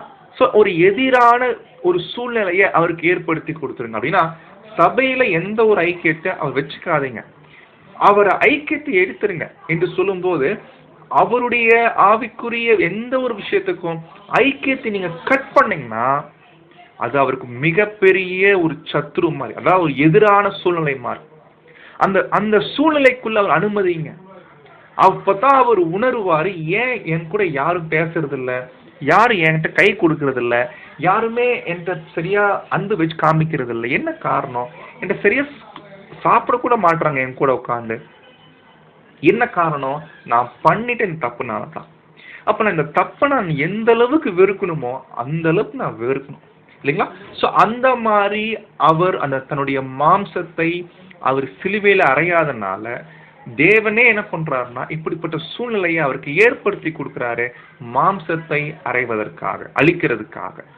அப்ப அவருடைய மாம்சம் அழியும்படிக்கும், அதே சமயத்துல அவருடைய ஆவி புது சிந்தை ரட்சிக்கப்படணும்னா மாம்சம் அழியணும். ஆனா இவர் மாம்சத்தை அழிக்கல, மாம்சத்தின் இச்சையின்படி நடந்துட்டு இருக்கிறார், மாம்சத்தின் இச்சையின்படி வாழ்ந்துட்டு இருக்கிறார். அவர் அழிக்கிறதுக்கு எந்த பிரயாசம் எடுக்கல. அப்படி இருக்கும்போது இந்த புது சிருஷ்டி ரட்சிக்கப்படணும் அப்படின்னா, இல்லைங்களா, பரலோகத்துக்கு திரள் கூட்டமா போகணும் அப்படின்னா, இல்லைங்களா, திரள் கூட்டமா அங்க போகணும் அப்படின்னா கண்டிப்பா மாம்சம் அழியணும். அந்த அழிக்கிற வேலையை இவர் பண்ணல. இவர் பண்ணாதனால அந்த வேலையை சபைக்கு ஒரு அதிகாரம் கொடுத்துட்டாரு. நீங்க அவருக்கு அந்த வாய்ப்பை ஏற்படுத்தி கொடுங்க, சாத்தான் கிட்ட ஒப்படைச்சிருங்க, ஒரு எதிரான சூழ்நிலையை கொடுத்துருங்க, சபையிலிருந்து டிஸ்ஃபெல்லோஷிப் பண்ணிருங்க. அப்பதான் அவரு தன்னுடைய மாம்சத்தின் அழிவுக்காக அந்த ஒரு விஷயத்துக்குள்ள அங்க போவாரு. ஸோ இந்த பாயிண்ட்ஸ் தான் இங்க பவுல் சொல்லியிருக்கிறாரு. ஒருவேளை இந்த வசனம் புரியல அப்படின்னா ஒன்ஸ் நீங்க ஒரு முறை அந்த ஒரு ஆடியோ நீங்க எப்படியாவது கேட்டு வாங்கி கேட்டுக்கோங்க. அங்க ரொம்ப எலாபரேட்டா ரொம்ப எக்ஸ்பிளைன் பண்ணி நம்ம உதாரணத்தோடு அங்க அந்த பாடத்தை நம்ம பார்த்துருப்போம். ஓகே, இப்போ இப்படி சொல்லிட்டு வரும்போது தான் சொல்றாரு 6வது வசனத்துல, நீங்கள் மேன்மை பாராட்டுகிறது நல்லதல்ல. அதாவது நீங்க அன்பு காமிக்கிறோம், அவங்க மன்னிச்சு ஏத்துக்கிறோன்றீங்க இல்லைங்களா, அது எந்த வகையிலுமே கரெக்ட் இல்லை. ஏன்னா சொல்றாரு, ஒரு கொஞ்சம் புளிப்பை நல்ல மாவுல நீங்க போட்டீங்கன்னா அந்த புளிப்பு ஸ்ப்ரெட் ஆகுமா, இல்லைங்களா? கொஞ்சம் புளிப்பு ஒட்டுமொத்த மாவையும் புளிப்பாக்கிருமா. அப்போ இது ஒரு உருவாகத்துல சொல்ற. அதே போல சபையில இப்படிப்பட்ட சகோதரன் நீங்க வச்சு அவரை ஏற்றுக்கொண்டு வச்சிருந்து மன்னிச்சு ஏற்றுக்கொண்டு வச்சுக்கோங்களேன். கொஞ்சம் பிராக்டிக்கலா திங்க் பண்ணலாம். இப்போ ஒரு பிரதர் தப்பு பண்றாரு, மன்னிச்சு ஏத்துக்காச்சு, அவருக்கு தப்பை ஒத்துக்கிட்டாரு, சபையாரு மன்னிச்சு ஏத்துக்கிட்டாச்சு, அவரும் வழக்கம் போல ஃபெல்லோஷிப் இருக்கிறாரு. ஒருவேளை அந்த பாவத்தை கண்டினியூ பண்ணாம கூட இருக்கலாம், ஏன்னா எல்லாரும் தெரிஞ்சு போச்சு. தெரிஞ்சு போனதுக்கு அப்புறம் யாரும் செய்ய மாட்டாங்க, இல்லைங்களா? இப்ப பாருங்க, இப்படி போயிட்டு இருக்கும்போது திடீர்னு இப்போ அந்த எக்லீஷியல் நான் வந்துட்டு இருக்கிறேன், எனக்கு இதெல்லாம் தெரியும். அப்போ எனக்கும் ஒரு சூழ்நிலை வருது, நானும் மாம்சத்தின் படி நடக்கிறதுக்கு பிரயாசம் எடுக்கிறேன். அப்ப அந்த நேரத்தில் எனக்கு ஒரு தைரியம் வரும். என்ன தைரியம்னா, ஒருவேளை நான் மாட்டினாலும் சபைக்கு தெரிஞ்சாலும் பரவாயில்ல, அதெல்லாம் நம்ம மன்னிப்பு கேட்டுடலாம், தேவைப்பட்டா நம்ம கெஞ்சலாம், அழுகலாம், சபை மன்னிச்சிடுவாங்க. இந்த மாதிரி எனக்கு ஒரு உணர்வு வந்து அந்த பாவத்தை நான் துணிகரமா செய்யும். இது அப்படியே ஸ்ப்ரெட் ஆகுங்களாம். இது நீங்க ஆரம்பத்துல கவனிக்காம விட்டீங்கன்னா சபைக்குள்ள இது ஸ்ப்ரெட் ஆயிரும் அப்படின்னு அங்க பவுல் அங்க பேசுறாரு. அப்போ சகோதர சகோதரிகளே, அதனால சொல்றாரு, இப்படிப்பட்ட ஒரு இது ஒரு புளித்த மாவு. இந்த சகோதரன் வந்து சபையில ஒரு புளித்த மாவு. இவரை நீங்க நீக்கணுமே ஒழிய அவரு மன்னிப்பு கேட்டாரு சொல்லிட்டு உள்ளேயே வச்சுக்கிறது அது எந்த வகையிலுமே ஆரோக்கியம் இல்லை. அப்ப சொல்றாரு பாருங்க 7வது வசனத்துல, ஆகையால் நீங்கள் புளிப்பில்லாதவர்களாக புதிதாக பிசைந்த மாவாய் இருக்கும்படி. ஒரு எக்லீஷியா புதிதாக பிசைந்த மாவா இருக்கணும். எக்காரணத்தை கொண்டும் பழைய புளித்த மாவை கொண்டு வரக்கூடாது. பழைய புளித்த மாவு என்ன தெரியுங்களா? புளித்த மாவு குறிக்கிறது பாவம். பழைய புளித்த மாவுனா அதாவது ஆதாமுடைய துர்குணத்துல நம்ம பிறந்திருப்போம் இல்லைங்களா? ஆதாமுடைய பாவங்கள், அந்த முதலாம் பாவம், ஆதாம் செஞ்ச பாவத்தினால அந்த பாவத்துடைய விஷயங்கள் நம்முடைய சரீரத்துல அந்த பழைய மனுஷனுடைய பாவங்கள் இருக்கு இல்லைங்களா? அந்த பழைய மனுஷனுடைய பாவங்களை நாம சிலுவையில அறையணும். அது நம்ம கழித்து போடணும். அது நம்ம மீண்டுமாக எழும்புறதுக்கு இடம் கொடுக்க கூடாது. அப்போ பழைய புளித்த மாவை கழிச்சு போடணும். ஏன்னா நம்முடைய பஸ்காவாகி கிறிஸ்து பலியிடப்பட்டிருக்கிறாரு. உண்மைதான். ஆதாமுடைய பாவத்திலிருந்து நமக்கு விடுதலை கொடுத்திருக்கிறாரு. பாவம் மன்னிப்பு கிடைச்சிருக்குது. எந்த பாவத்திலிருந்து மன்னிப்பு கிடைச்சிருக்குதோ அதே பாவத்தை இன்னமும் வச்சுட்டு இருந்தோம்னா அது ரொம்ப பெரிய தப்பு. அது புறம்பே கழித்து போடுங்க. அதை பழக்கப்படுத்தாதீங்க, கொண்டு வர முயற்சி எடுக்காதீங்க. சொல்றாரு, ஆகையினால பழைய புளித்த மாவோட அல்ல, துர்குணம் பொல்லாப்பு என்னும் புளித்த மாவோடும் அல்ல. அதாவது கான்செக்ரேஷனுக்கு முன்னாடி பழைய புளித்த மாவு இருந்துச்சு. கான்செக்ரேஷன் பண்ண உடனே பழைய புளித்த மாவை நம்ம கழிச்சு போடணும். ஆனா மறுபடியும் அந்த பழைய புளித்த மாவை உள்ள கொண்டு வரக்கூடாது. அதே நேரத்துல ஆஃப்டர் கான்செக்ரேஷன் பண்ண பின்னாடி 2 விஷயம் இருக்குது. துர்குணம் பொல்லாப்பு. துர்குணம் பொல்லாப்புனா சுருக்கமா சொல்லணும்னா சகோதர சகோதரிகள் மத்தியில நம்முடைய நடவடிக்கைகள், நம்முடைய பார்வை, நம்முடைய எண்ணங்கள், யார் மத்தியில? சகோதர சகோதரிகள் மத்தியில கெட்ட விஷயங்களை உண்டு பண்றது, கெட்ட பார்வையில பார்க்கறது, கெட்ட எண்ணங்களை சகோதரர்கள் மத்தியில வைக்கிறது, சகோதரர்களுக்கு தீங்கு செய்யக்கூடிய எண்ணம் கொண்டிருக்கிறது, சகோதரர்கள் மத்தியில பிரிவினைகள் உண்டு பண்ணக்கூடிய இந்த மாதிரி சகல காரியங்களுமே துர்குணம் பொல்லாப்பு என்னும் புளித்தமாவு. அப்போ பழைய புளித்தமாவு பழைய மனுஷனுடைய பாவங்கள், துர்குணம் பொல்லாப்பு குறிக்குது. ஆஃப்டர் கான்செக்ரேஷன் ஒரு எக்லீஷியாக்குள்ள நாம சகோதரர்கள் மத்தியில இப்படிப்பட்ட தவறான புளித்தமாவு, இது 2ஐயும் கழிச்சு போட்டு 2ஐயும் தூக்கி போட்டு அவாய்ட் பண்ணி துப்புரவு உண்மை என்னும் புளிப்பில்லாத அப்பத்தோட. அப்படின்னா துப்புரவு உண்மைனா சின்சியாரிட்டி அண்ட் ட்ரூத். சகோதர சகோதரிகளே, இந்த ட்ரூத்துக்குள்ள வந்துட்டோம் அப்படின்னா, இந்த ட்ரூத் சில விஷயங்கள் நம்ம கற்றுக் கொடுக்குதுன்னா அதுக்கு நம்ம எந்த அளவுக்கு சின்சியாரிட்டியா இருக்கிறோம். சின்சியாரிட்டி அப்படின்னா எந்த அளவுக்கு ஒரு பொறுப்போடு இருக்கிறோம். உதாரணத்துக்கு இப்படிப்பட்ட விஷயத்துல சகோதரனை டிஸ்ஃபெலோஷிப் பண்ணுங்க அப்படின்னு சொல்றாருன்னா, அந்த விஷயத்துல ஒரு சகோதரன் தப்பு பண்றாரு அப்படின்னா அந்த தப்பை நம்ம பார்க்கும்போது சபை எவ்வளவு சின்சியரா செயல்படுறாங்க, எந்த அளவுக்கு ட்ரூத் அப்ளை பண்றாங்க. ட்ரூத் அப்ளை பண்றாங்களா இல்ல மாம்சத்தின் பார்வையில பாக்குறாங்களா, சின்சியாரிட்டியா இருக்கிறாங்களா யோசிக்கணும். அப்போ துப்புரவு உண்மை என்னும் புளிப்பில்லா அப்பத்தோட பண்டிகையை ஆசரிக்க கடவோம். என்ன பண்டிகை? பஸ்கா பண்டிகை. லிட்ரலா சொல்றாரானா லிட்ரலா சொல்லல, இது வந்து அடையாள பாஷை பேசுறாரு. ஏன்னா நமக்கு தெரியும் லிட்ரலா நம்ம செய்ய போறதில்ல. ஆனா பஸ்கா பண்டிகையுடைய அடையாள அர்த்தம் என்ன இல்லைங்களா? பஸ்கா பண்டிகை அதுல என்ன நடக்குது? ஆறு அடிக்கிறது ஒரு விஷயம், அது கர்த்தர் இயேசுடைய மரணம். ஆறு அடிச்ச பின்னாடி அதை என்ன பண்றாங்க, சுட்டு கசப்பான கீரை புளிப்பில்ல அப்பத்தோட சாப்பிட்றாங்க இல்லைங்களா? அந்த சாப்பிடக்கூடிய காரியம் 2000 வருடங்களாக போயிட்டு இருக்குது.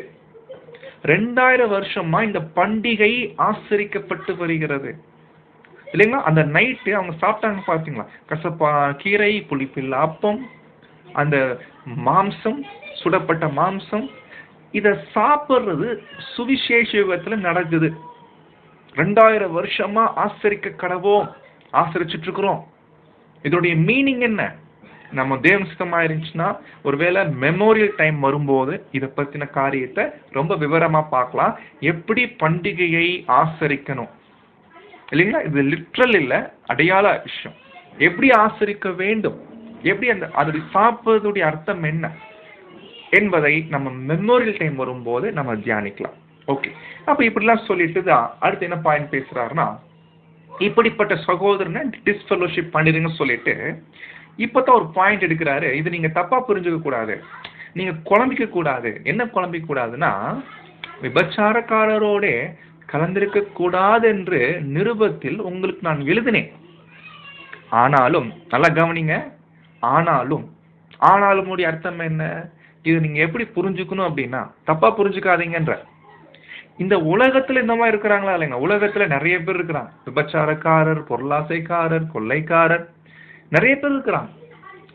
அப்போ ஒரு எக்லேஷியால ஒரு சகோதரன் இப்படி பண்றாருன்னா அவர் நம்மளை விட்டு நீக்கணும் அப்படின்னா இதே விஷயத்த உலகத்திலயும் செய்யணுமா? நான் உலகத்துல ஒரு ஆபீஸ்ல வேலை பண்றேன், அங்க ஒருத்தர் இந்த மாதிரி தப்பு பண்ணிட்டு இருக்கிறாரு. ஆபீஸ்ல வேலை பார்க்குற எல்லாருக்கும் தெரியும். அப்புறம் என்ன பண்ணணும்? அவரை அவர்கிட்ட யார் ஐக்கியம் வச்சுக்கூடாது, நான் ஐக்கியம் வச்சுக்கூடாது அப்படியா? ஆக்சுவலி அந்த அர்த்தம் பேசல பவுல். உலகத்தின் விஷயங்கள் ஆல்ரெடி எல்லாரும் இந்த நிலைமையில இருக்கிறாங்க. இவங்களை பத்தி பவுல் அங்க பேசவே இல்லை இல்லைங்களா? நான் உங்களுக்கு என்ன எழுதியிருக்கிறேன் அப்படின்னா சொல்றாரு, இந்த உலகத்தின் காரியங்களோட உலகத்தின் ஜனங்களோட இப்படி இருந்தாலும் நிறைய பேர் இருக்கிறாங்க. ஆனா இவர்களோடு எவ்வளவும் கலந்திருக்க கூடாது என்று நான் எழுதவில்லை. ஏதோ உலகத்துல இருக்கிற ஜனங்களை பத்தி நான் பேசலன்ற. ஏன்னா உலகத்துல இருப்பாங்க, ரொம்ப ஞானமா நடந்துக்கோங்க, ரொம்ப டச் வச்சுக்காதீங்க. அதே சமயத்துல அவங்களோட டோட்டலா டிஸ்ஃபெலோஷிப் பண்ணுங்க, அந்த மீனிங்ல நான் எழுதல. உலகத்தை பத்தி நான் பேசலன்ட்ட. அப்படி நான் பேசியிருந்தேன்னா நீங்க இங்க இருக்க வேண்டிய ஆளே இல்லை, நீங்க வேற ஏதாவது கிரகத்துக்கு தான் போற மாதிரி இருக்கும். அப்படியானால் நீங்கள் உலகத்தை விட்டு நீங்கி போக வேண்டியதா இருக்குமே இல்லைங்களா? உண்மைதான். ஏன்னா உலகமே பாவத்துக்குள்ள இருக்குது. ஆகையினால நான் உலகத்துல இருக்கிற ஜனங்களை பத்தி நான் பேசல, அவங்கள பத்தி நீங்க ரொம்ப ஞானமா நடந்துக்கிறோம். பட் நம்ம என்ன பேசிட்டோம்? ஒருத்தர் டிஸ்ஃபெலோஷிப் பண்றது யார் மத்தியில சொல்றாரு பாருங்க. அடுத்த வசனத்துல 11வது வசனம், நான் உங்களுக்கு எழுதுனது என்னவென்றால் அப்படின்னு என்ன தெரியுங்களா அர்த்தம்? நீ இன்னும் சரியா புரிஞ்சுக்கல, நான் உங்களுக்கு என்ன எழுதிட்டேன் என்பதை நல்லா புரிஞ்சுக்கோங்கன்ற. என்ன சொல்றாரு பாருங்க, அண்டர்லைன் பண்ணிருக்கிறோம், ரெட் கலர்ல நீங்க பார்க்கலாம். சகோதரன் எண்ணப்பட்ட ஒருவன், உலகத்தார் பத்தி பேசல, எக்லீஷியால பிரதர் என்று அழைக்கிறோம் இல்லைங்களா? பிரதர் பக்கத்துல சிஸ்டர் கூட நீங்க போட்டுக்கலாம், தப்பில். பிரதர் அண்ட் சிஸ்டர், சகோதரன் எண்ணப்பட்ட ஒருவன் சொல்லிட்டு, அன்பானவர்களே, ஏதோ விபச்சாரம் பண்ணாதான் டிஸ்ஃபெலோஷிப் பண்ணணும் அப்படின்றது இல்லை. அவரு பவுல் இன்னும் சில லிஸ்ட் போடுறாரு பாருங்க. நாட் ஓன்லி விபச்சாரன்காரன், பொருளாசைக்காரன், விக்கிரகாராதனைக்காரன், உதாசீனன், வெறியன், கொள்ளைக்காரன் யாராவது இருந்தாங்கன்னா, எக்லீஷியால ஒரு பிரதர் இருந்தாருன்னா அவனோட என்ன பண்ணக்கூடாது? கலந்திருக்க கூடாது. பிரதர் அவரு சாப்பிடுறதுக்கு வீட்டுக்கு கூப்பிடுறாரு, சாப்பிடலாமா? அப்படிப்பட்டவனுடைய புசிக்கவும் கூடாது. இது ரொம்ப கடினமா இருக்கா நமக்கு? என்ன இப்படிலாம் பேசுறோம், இந்த மாதிரிலாம் பண்ணுமா? நல்லா கவனிங்க, நம்ம புரிஞ்சுக்கணும். இவர் பண்ணிட்ட பாவம் என்ன மாதிரி பாவம்? அந்த பாவத்துடைய பாதிப்பு எனக்கு மட்டுமா இல்ல எக்லீஷியாவுக்கு? நல்லா யோசிக்கும். இப்போ ஒரு சகோதரன் எனக்கு அகேன்ஸ்டா பண்ணிட்டார், எனக்கு எதிராக தப்பு பண்ணிட்டாருன்னா நம்ம மன்னிக்கணும். நம்ம என்ன பண்றோம் தெரியுங்களா? பவுல் யாருக்கு கலந்துருக்க கூடாதுன்னு சொன்னாரோ அதை நம்ம இங்க ஃபாலோ பண்றோம். ஒரு பிரதர் எனக்கு கெட்ட பேர் உண்டாக்கிட்டார், ஒரு பிரதர் எனக்கு நஷ்டம் படுத்திட்டார், ஒரு பிரதர் எனக்கு தீமை பண்ணிட்டார்னு சொல்லிட்டு அவரோட என்ன பண்ண மாட்டோம்னா கலந்திருக்கவே மாட்டோம், கை கொடுக்க மாட்டோம், ஃபெலோஷிப் வச்சுக்க மாட்டோம். இல்லைங்க, எதை செய்ய சொல்லலையோ அதை செஞ்சுட்டு இருப்போம், எதை செய்ய சொன்னாரோ அதை செய்ய மாட்டோம். அப்போ இது என்ன மாதிரி சகோதரன்? ஒரு சகோதரன் என்னப்பட்ட ஒருவன் இந்த லிஸ்ட்ல ஒரு ஒரு ஆறு ஆறு இல்லைங்களா, 1 2 3 4 5 6 6 விதமான மிஸ்டேக் பண்ணிட்டு இருக்கிறார். இது 6மே சபைக்கு இடரல் உண்டாக்கக்கூடிய பாவங்கள், சபைக்குள்ள பாதிப்பு உண்டாக்கும். இப்படி இருந்தாங்கன்னா இப்படிப்பட்ட சகோதரனை நீங்க போயிட்டு கேட்டீங்கன்னா, என்ன பிரதர், ஏன் பிரதர் தப்பு பண்ணீங்க? ஆமா பிரதர் தப்பு பண்ணிட்டேன். இனிமேல் செய்வீங்களா? இல்ல பிரதர் செய்ய மாட்டேன். ஓகே, அப்போ இனிமேல் நான் எக்லீஷியாக்கு வந்துட்டுருங்க, இனிமேல் செய்யாதீங்க அப்படின்னு நீங்க என்ன பண்ணிடாதீங்க, செஞ்சிடாதீங்க. கலந்திருக்க கூடாது, புசிக்கவும் கூடாது. அப்போ இப்படி சொல்லிட்டு தான் அடுத்து சொல்வாரு. இப்ப அந்த லிஸ்ட் ஒவ்வொன்றா பார்க்கலாம். யார் யாருன்னு பார்க்கலாம். ஃபர்ஸ்ட் விபச்சாரக்காரன், இங்கிலீஷ்ல ஃபார்னிகேட்டர். சகோதர சகோதரி, முதல் விபச்சாரக்காரனா என்னன்னு தெரிஞ்சுக்கும் இல்லையா, அது நம்ம முக்கியமா இல்லைங்க. ஏன்னா விபச்சாரக்காரனா உடைய அர்த்தம் என்ன? இந்த 1 கொரிந்தியர் 5ஆம் அதிகாரத்துல ஒரு கேட்டகரி. இவர் பண்ற விபச்சாரம் அஞ்ஞானிகளுக்கும் சொல்லப்படாத விபச்சாரம். தன் தகப்பன் மனைவியை வைத்திருக்கிறார், இது ஒரு கேட்டகரி. ஆனா பைபிள்ல விபச்சாரம் என்பது இது மாத்திரம் இல்லைங்க. நம்ம படிக்க போறோம். விபச்சாரம்னா என்னன்னு முதல்ல படிக்கும். ஃபர்ஸ்ட் விபச்சாரமுடைய மீனிங் என்ன இல்லைங்களா? அதனுடைய மீனிங் என்ன என்பதை ரொம்ப தெளிவான வகையில பார்க்க போறோம். எப்பனா நம்ம 7ஆம் அதிகாரங்கள் வரும்போது பார்க்க போறோம். ஓகே, அடுத்து பொருளாசைக்காரன். பொருளாசைக்காரன்னா என்ன? அது ஆங்கிலத்துல எப்படி வருதுன்னா கவர்ச்சியஸ், பேராசை. பேராசை கொண்டவங்க உலகத்தையே நாடுவாங்க, உலகத்தை நாடி செல்வாங்க. எப்படி பணக்காரன் ஆகலாம், எப்படி வெல் செட்டில் ஆகலாம். இது வந்து கான்சக்ரேஷனுக்கு சம்பந்தமே இல்லை. அர்ப்பணிப்புக்கு நேர் எதிரான வாழ்க்கை தான் பேராசையான வாழ்க்கை. பேராசை கொண்டவர்கள் உலகத்துல எப்படி சம்பாதிக்கணும், உலகத்துல எப்படி டெவலப் ஆகணும், அப்படியே அர்ப்பணிப்பு வாழ்க்கைக்கு நேர் எதிரான வாழ்க்கை வாழுவாங்க. இவங்க எக்லீஷியல் இருந்தாங்கன்னா இவங்களை பார்த்து ஒரு புதுசா வந்துட்ட மெம்பர்ஸ் கூட பார்த்து கத்துக்கிட்டு, ஓ இப்படிலாம் இருக்கலாமா அப்படின்னு அவங்கள பார்த்து கத்துக்குவாங்க. ஸ்ப்ரெட் ஆகும் இல்லைங்களா? கான்சக்ரேஷன் லைஃப்க்கு நேர் எதிரா வாழக்கூடியவர்கள் பேராசை கொண்டவங்களா பூமிக்குரிய காரியங்கள்ல. ஏதோ பொருள் மட்டும் இல்லை, புகழ், பேரு இல்லைங்களா? இந்த உலகத்துல பெரிய பேர் கிடைக்கணும், புகழ் கிடைக்கணும், பணம், பொருள் எல்லாம் பேராசை.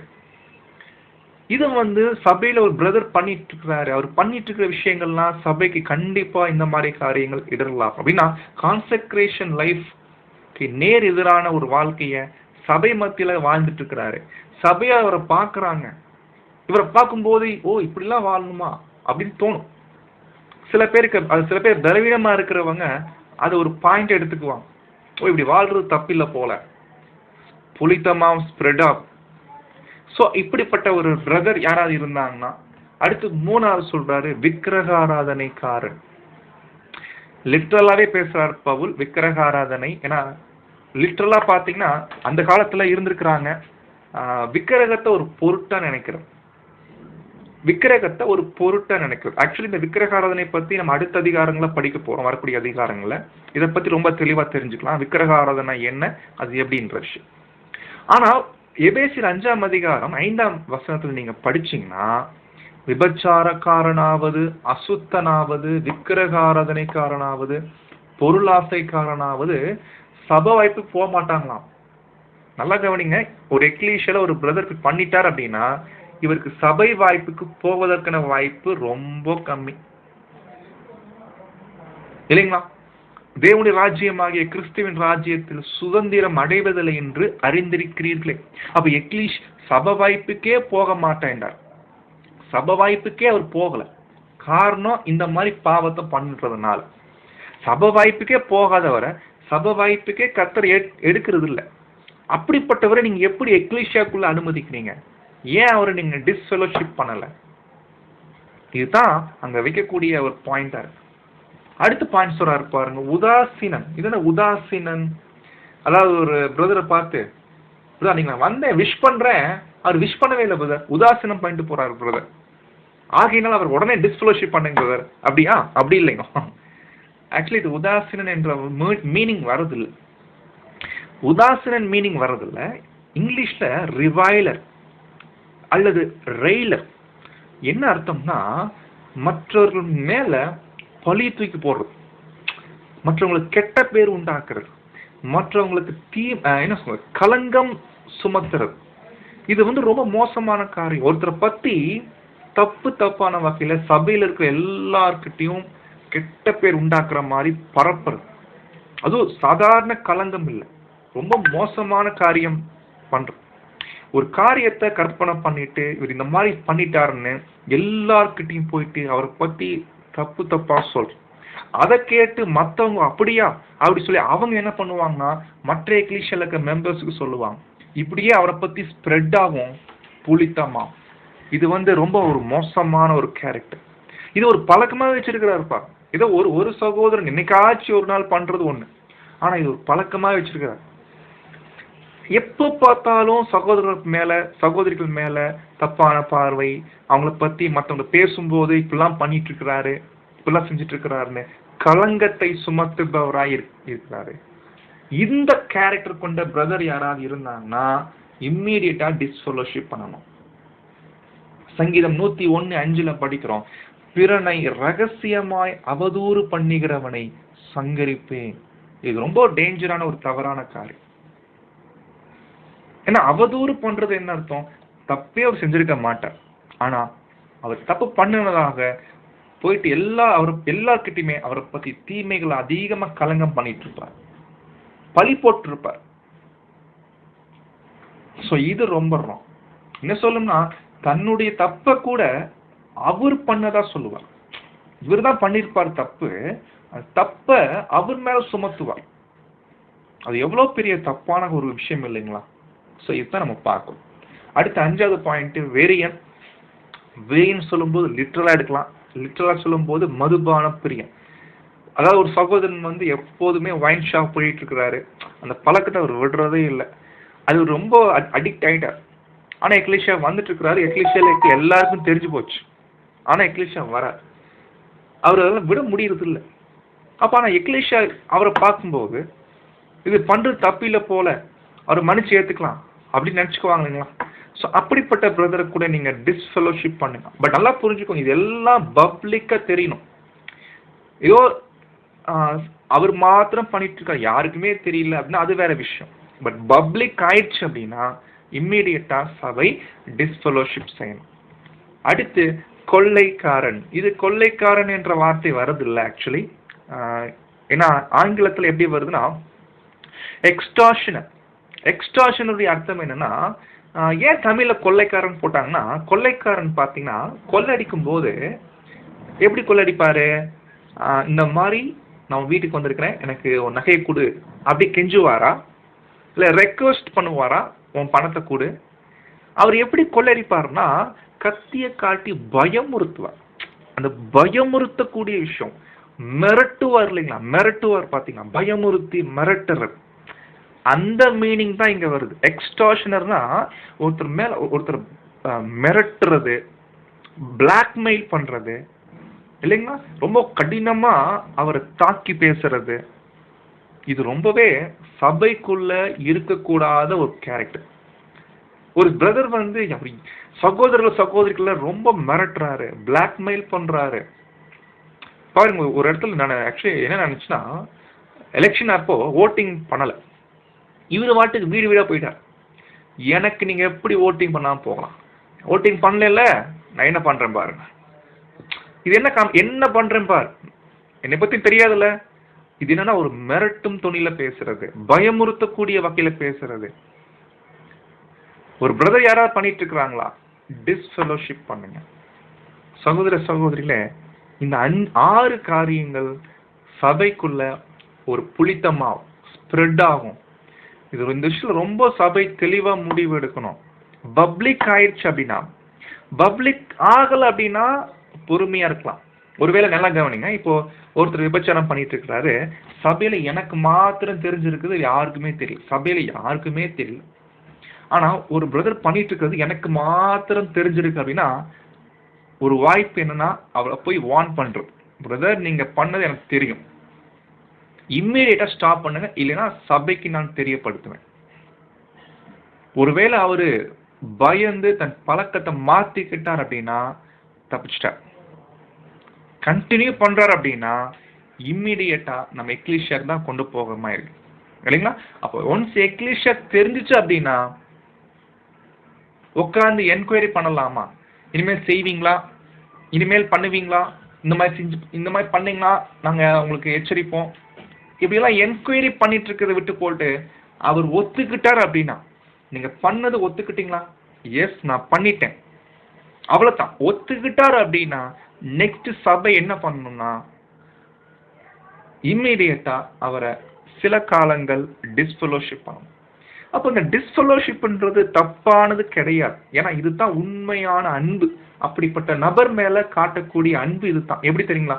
ஏன்னா ஒருவேளை சேர்த்துக்கிட்டோம் அப்படின்னா அவர் இப்ப வேணா தற்காலிகமா அந்த பாவத்தை பண்ணாம இருப்பார். ஆனா ஏதோ சூழ்நிலையில மறுபடியும் அந்த பலவீனம் வெளிப்படும் போது தப்பு பண்ணிடுவார், துணிகரமா பண்ணிடுவார். ஏன்னா ஆல்ரெடி சபையை மன்னிச்சிட்டீங்க இல்லைங்களா? மன்னிச்சதுக்கு அப்புறம் மறுபடியும் துணிகரம் வர்றதுக்கு வாய்ப்பு இருக்கு. ஆனா இதுவே டிஸ்ஃபெலோஷிப் பண்ணோம்னா அது தற்காலிகம் தான், நிரந்தரமா இல்லை. நிரந்தரமா பண்றதுக்கு நமக்கு அதிகாரம் இல்லை. சபையிலிருந்து ஒரு அங்கத்தை நீக்குவதற்கான அதிகாரம், நிரந்தரமா நீக்குவதற்கு அதிகாரம் சபைக்கு இல்லை. இது தற்காலிகமான டிஸ்ஃபெலோஷிப். என்ன டிஸ்ஃபெலோஷிப்னா ஐக்கியத்தை எடுக்கிறோம், அவ்வளவுதான்.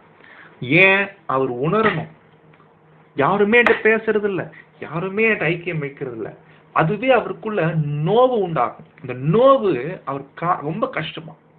அப்பதான் அந்த பாவத்திலிருந்து வெளிவருவதற்கு, முற்றிலும் மனம் திரும்புவதற்கான ஒரு சூழ்நிலையை அவருக்கு ஏற்படுத்தி கொடுக்கும். இதுதான் உண்மையான அன்பு. இந்த அன்பு தான் சரியான அன்பு. நிறைய நேரங்கள்ல சபை இதை தப்பா புரிஞ்சுக்கிட்டு இப்படி செய்யாம ஏதோ அன்பு காமிக்கிறேன்னு சொல்லிட்டு அவர் மன்னிச்சு ஏத்துக்கிறது, இது வந்து மிஸ்டேக்கன் சேரிட்டி.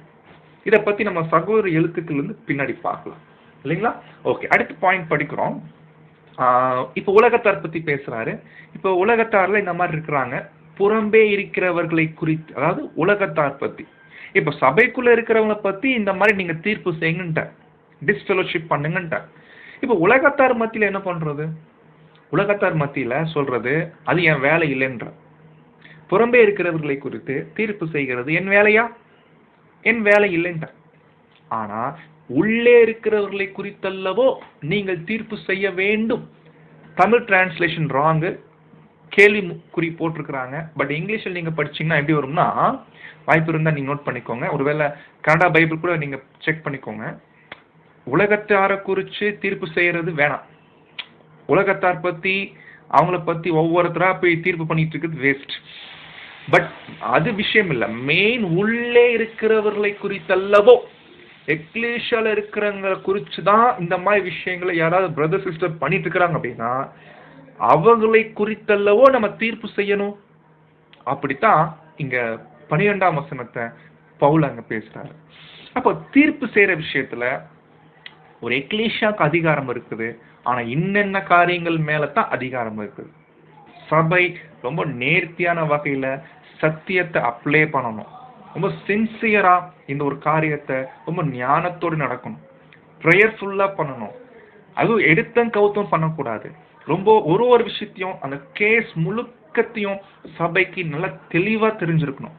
இந்த கேஸ் எப்படி வந்துச்சு, சம்பந்தப்பட்ட பிரதர் யாரு, என்ன நடந்துச்சு, சபை யாருக்கு தெளிவா தெரிஞ்சிருக்கணும். சரியான வகையில அப்ரோச் பண்ணணும்.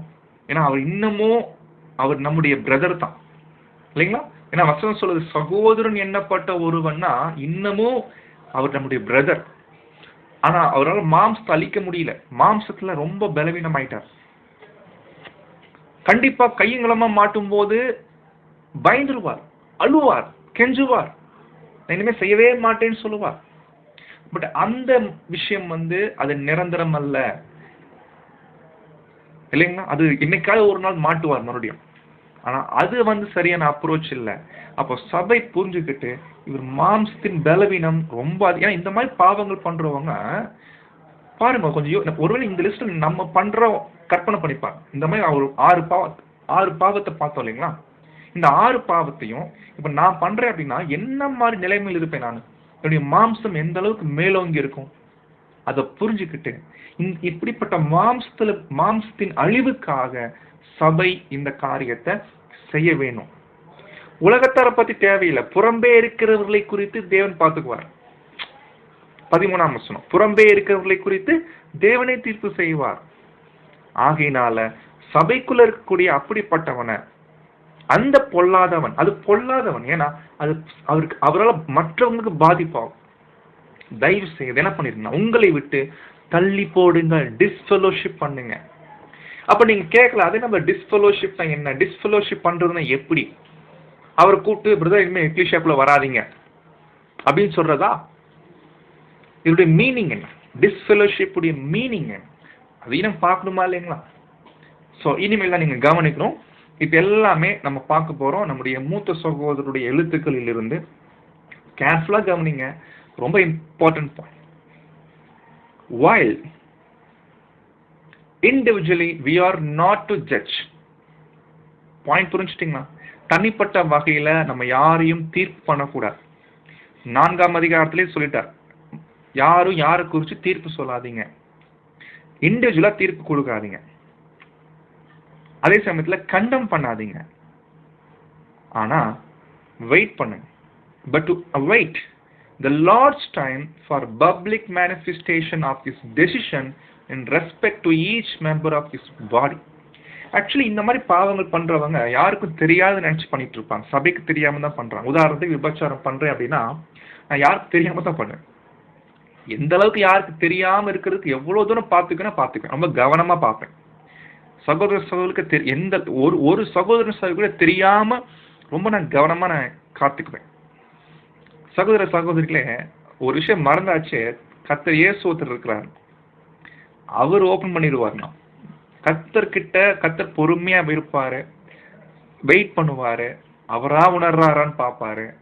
ஆனா டைம் வரும், கர்த்தர் பப்ளிக்கா வெளிப்படுத்திடுவார். ஒன்ஸ் வெளிப்படுத்திட்டார் அப்படின்னா அப்போ சபை என்ன எடுக்கணுமோ தன்னுடைய கடமையை செய்யணும். The new creation, in some cases the church is in duty to bound to judge. So இப்போ சபை சில நேரங்கள்ல ஜட்ஜ் பண்ண வேண்டியிருக்கு இந்த மாதிரி விஷயங்கள் வெளிப்படும். அடுத்து நீங்க கவனிச்சீங்கன்னா கண்டினியூ பேசுறாரு. ஃபார் இன்ஸ்டன்ஸ், உதாரணத்துக்கு என்ன சொல்றாரு பாருங்க. Apostle mention a case of fornication publicly acknowledged by the offender against morals. அதாவது இந்த ஒழுக்கம் விஷயத்துல ஒரு தப்பு பண்ண சகோதரன் ஒத்துக்கிட்டாரு, பப்ளிக்கா ஒத்துக்கிட்டாரு, ஆமா நான் பண்ணிட்டேன், yes I did, and known to entire church, சபைக்கும் தெரிஞ்சிருச்சு, கர்த்தர் சூழ்நிலையை கொண்டு வந்துட்டார். அப்ப சொல்றாரு பாரு, he declares in fellowshipping such a confessed libertine the church had erred. என்ன சொல்றாரு தெரியுங்களா? இப்படியாக அறிக்கை பண்ணிட்டாரு, அறிக்கை பண்ணதுனால இவரை நம்ம மன்னிச்சு ஏத்துக்கலாம், ஃபெலோஷிப் வச்சுக்கலாம் சொன்னீங்கன்னா அது ரொம்ப பெரிய தப்பு. சபை தப்பு பண்ணிருச்சு. Church had erred. அப்போ சொல்றாரு, and forthwith he exercised his apostolic authority in excommunicating the transgressor, separating him from the fellowship of believers, figuratively delivering him over to Satan. அப்போ சபை இந்த மிஸ்டேக் பண்ணதுனால இப்ப அப்போஸ்தலனாகிய பவுல் அந்த அதிகாரத்தை பயன்படுத்தி அவர் என்ன பண்ணிட்டாருன்னா அப்படிப்பட்டவனை புறம்பே தள்ளி போட்டார். சபை செய்ய தவறிட்டாங்க, ஆகையினால பவுல் அந்த வேலையை பார்த்துட்டாரு. ஸோ ரொம்ப முக்கியமானது அன்பானர், நிறைய நேரங்களில் இந்த தப்பு பண்ணிடும் பாரு. இங்க தான் சொல்றாரு பாருங்க, 6th வால்யூம்ல பேஜ் 413 இங்கிலீஷ் பக்கம், தமிழ்ல எனக்கு எங்க வருதுன்னு தெரியல, நீங்க செக் பண்ணிக்கோங்க. இங்கிலீஷ்ல 413. The church, அதாவது கொரிந்து சபை, பிராக்டிஸ்ட்னு அர்த்தம் ரொம்ப நாளா பண்ணிட்டு இருக்கிறாங்க. என்ன பண்ணிட்டு இருக்கிறாங்க? மிஸ்டேக்கன் சேரிட்டி, அன்பு காமிக்கிறதுன்னு நினைச்சிட்டு தப்பான வகையில் அன்பு காமிச்சிட்டு இருக்கிறாங்க. The mistaken charity toward the offender and thereby risked a general demoralization amongst its members. இப்படி பண்றதுனால அவர் சேர்த்துக்கிறதுனால சபைக்குள்ள பாவங்கள் பரவும். A contagion amongst all believers. சபைக்குள்ள இது பரவக்கூடிய நிலை காணப்படும். தயவு செய்து இந்த அன்பு காமிக்கிறேன்னு சொல்லிட்டு தப்பான வகையில் அன்பு, இது அன்பு ஆக்சுவலி இல்லை. நிறைய நேரங்களில் இது அன்பு நினைச்சிட்டு பண்றோம். ஏன்னா அவர் என்ன பண்ணுவாருன்னா கைங்களவ மாட்டும் போது யாரா இருந்தாலும் அழுவாரு, கெஞ்சுவாரு, ஏன்னா ரொம்ப வெக்கமாயிரும், மன்னிப்பு கூட கேட்பாரு. ஆனா அந்த நேரத்துல அன்பு காமிக்கிறோம்னு நினைச்சிட்டு இந்த மாதிரி விஷயங்கள்ல பண்ணிடாதீங்க. என்னென்ன விஷயங்கள்ல அந்த வசனத்தை அன்பு திரளான பாவங்களை மூடும் அப்படின்னா அது எப்படி அப்ளை பண்ணணும், எந்த இடத்துல அப்ளை பண்ணணும், என்ன வகையில அப்ளை பண்ணணும், அதை நம்ம பார்க்க வேண்டியிருக்கு. கண்டிப்பா இந்த சகோதரன் விஷயத்துல அன்பு இப்படித்தான் காமிக்கணும். பிரதர் கொஞ்ச காலம் தான், நிரந்தரம் இல்லை. அந்த கொஞ்ச காலம் கூட உங்க கையில தான் இருக்குது. எந்த அளவுக்கு இந்த காரியத்தை நீங்க வெறுக்கிறீங்க, துக்கிக்கிறீங்க, அதுதான் ரொம்ப முக்கியமான பாயிண்ட். ஒருவேளை 1 வீக்லயே அவர் ரெடி ஆக வாய்ப்பு, வித்தின் 1 வீக்ல ரெடி ஆயிடலாம். ஆனா அவர் ரெடி ஆயிட்டாருன்னு எப்படி நம்ம கண்டுபிடிக்கலாம் தெரியுங்களா? அதுக்கு சில பிரதர் ஆலோசனை கொடுக்குறாரு, பார்க்கலாம். பாருங்க, இன்னும் சில பாயிண்ட்ஸ் பார்க்கலாம். இது ரொம்ப இம்பார்ட்டன்ட் பாயிண்ட். என்ன பாயிண்ட்னா, ரீப்ரிண்ட் 1699ல நிறைய பேர் தப்பா நினைச்சுக்காங்க, இந்த மாதிரி பாவம் பண்றாரு அப்படின்னா அவர் பலவீனத்துல பண்ணிருப்பாரு பிரதர், தெரியாம பண்ணிருப்பாரு பிரதர், அறியாமையில பண்ணிருப்பார் பிரதர், அதனால மன்னிச்சு விட்டுறலாம் பிரதர், ஏற்றுக்கொள்ளலாம் பிரதர் அப்படின்னு நிறைய பேர் சொல்லுவாங்க. ஆனா சொல்றாரு பாருங்க, அதுக்கு என்ன விளக்கம் கொடுக்குறாருன்னா, கொரிந்து சபையில பண்ணார் இல்லைங்க இந்த ஒரு சகோதரன், தன் தகப்பனுடைய மனைவியை வைத்துக் கொண்டிருக்கிறான். இந்த பாவம் ஆக்சுவலி இது என்ன மாதிரி பாவம்னா, இது துணிகரமான பாவம் இல்லை. இது துணிகரமா பாவம் பண்ணிருக்கணும் என்ற அர்த்தம் இல்லை. இந்த மாதிரி டிஸ்ஃபெலோஷிப் பண்றோம்னா அவர் துணிகரமா பண்ணியிருந்தா தான் டிஸ்ஃபெலோஷிப் பண்ணணும்னு எடுத்துக்காதீங்க.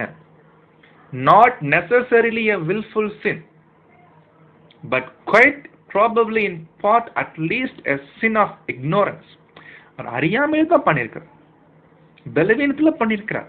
பட் இந்த பாவம் பலவீனத்துல பண்ணியிருந்தாலும் இது புளித்தமாகும், செப்பரேட் பண்ணணும். ஆனா இதுவே துணிகரமா பண்றவங்க இருப்பாங்க, அது ஒரு பெரிய கேட்டகரி வச்சுக்கோங்க. இன்னொரு விஷயம் துணிகரமா பண்ணுவாங்க அப்படின்னா சபைக்கு தெரிஞ்சாலும் கண்டுக்கவே மாட்டாங்க, கவலைப்பட மாட்டாங்க, துணிகரமா கண்டினியூ பண்ணிட்டு இருப்பாங்க. அந்த மாதிரி சகோதரன் விஷயத்துல அது வேற விஷயம் இருக்குது. அதை பத்தி நம்ம இன்னொரு டைம் படிக்கலாம். ஏன்னா அது செகண்ட் டெத் வரைக்கும் கொண்டு போகும்.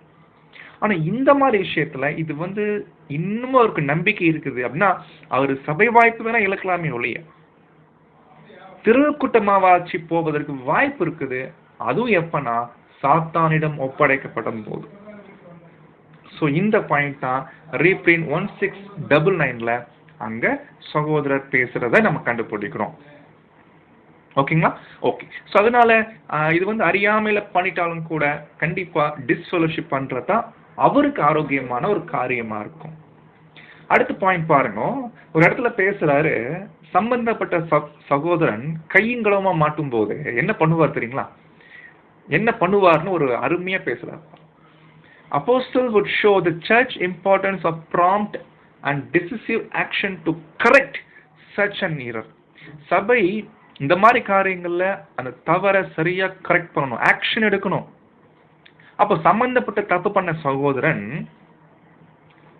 சபைக்கு முன்னாடி நின்று அவர் என்ன பண்ணுவார் தெரியுங்களா? நிறைய விஷயம் பண்ணுவார். சபையும் இந்த மாதிரி காரியங்கள்ல அவருக்கு இடம் கொடுக்க கூடாதுன்றார்.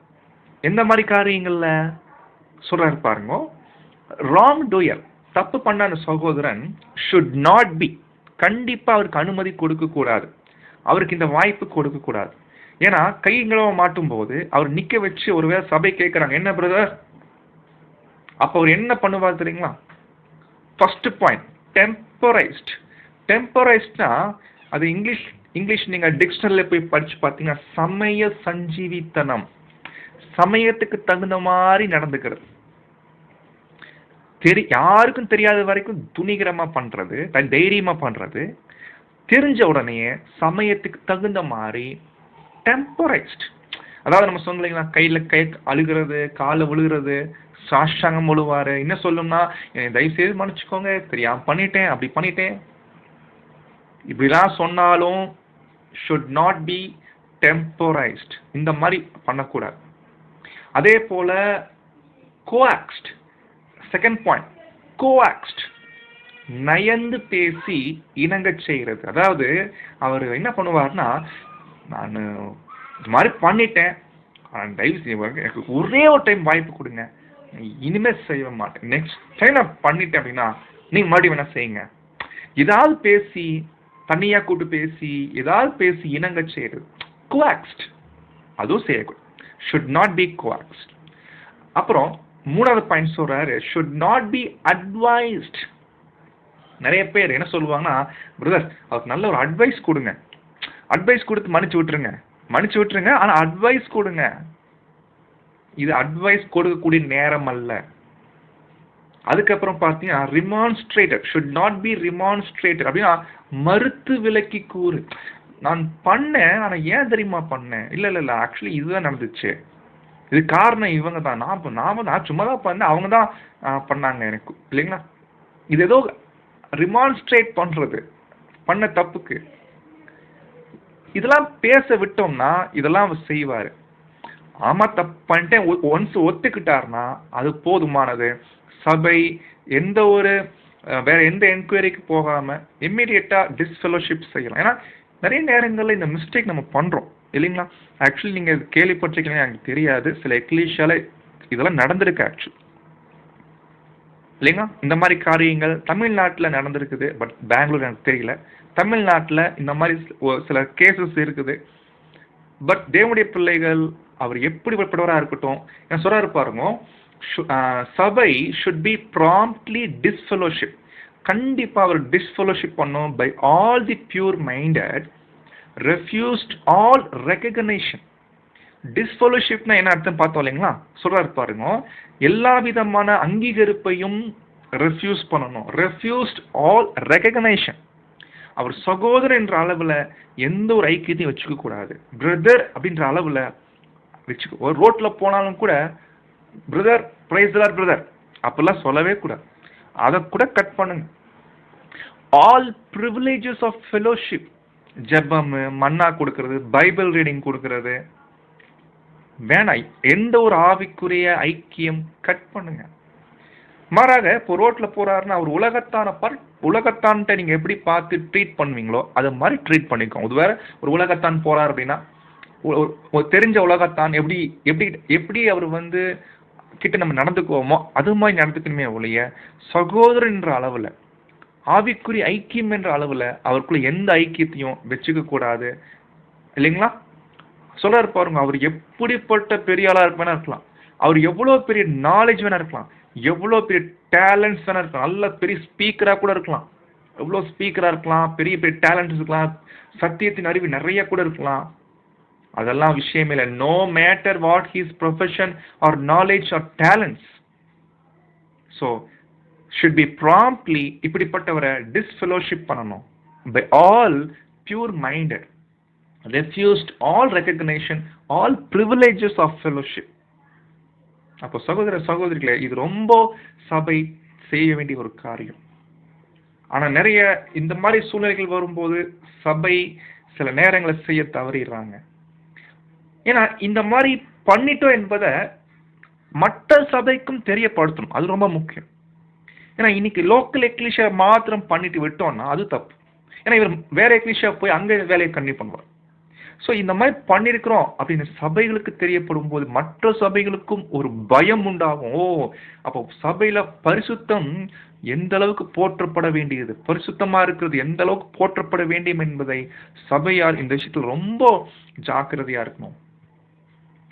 அப்போ சொல்றாரு பாருங்க, ஒரு கேள்வி பதில்ல அவரோடு கூட புசிக்கவும் கூடாதுன்னு வசனம் படிச்சோம் இல்லைங்களா. அதுக்கு கேள்வி பதில் கேட்டேன், என்ன பிரதர் புசிக்க கூடாதுன்றாரு, என்ன அர்த்தம்? அதுக்கு சொல்றாரு பாருங்க பதில், we understand the apostle refer to church relationship.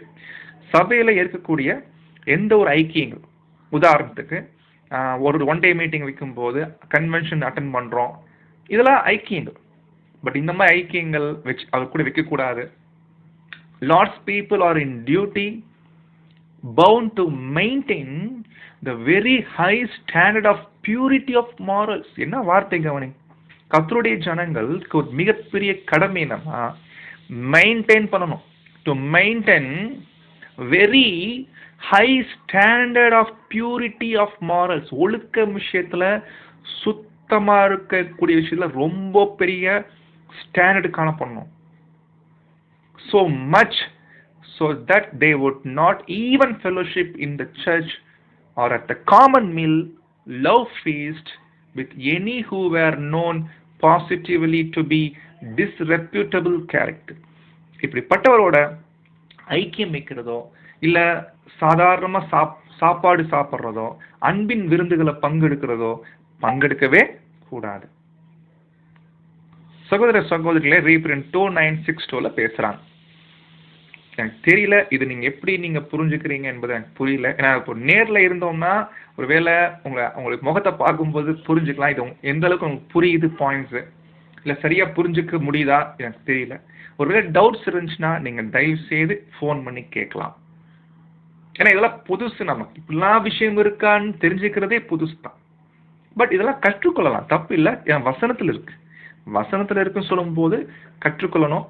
ஆனா முறையான வகையில இதை செயல்படுத்தணும், அதுதான் முக்கியம். ஏன்னா இது எப்படி செயல்படுத்துறது, பிராக்டிக்கலா எப்படி பண்றதுன்னா டவுட் கண்டிப்பா இருக்கும். பட் கண்டிப்பா இதை பத்தின விஷயங்கள் ரொம்ப ஆலோசித்து ரொம்ப ஞானமான வகையில ட்ரூத் படி நடக்கும். சரி பிரதர், இப்ப அவரு சரி ஆயிட்டார். அப்ப இது ஆக்சுவலி இன்னொரு பாயிண்ட் நீங்க இது கூட தெரிஞ்சுக்கலாம். 6th வால்யூம் 474 மெமோரியல் கூப்பிடலாமா பிரதர்? மெமோரியல் கூப்பிடலாமா? ஆனா இந்த இடத்துல படிக்கும் போது அது கூட நீங்க தவிர்த்துருங்கன்றா சொல்ற. we see every true member of ecclesia has the right to participate.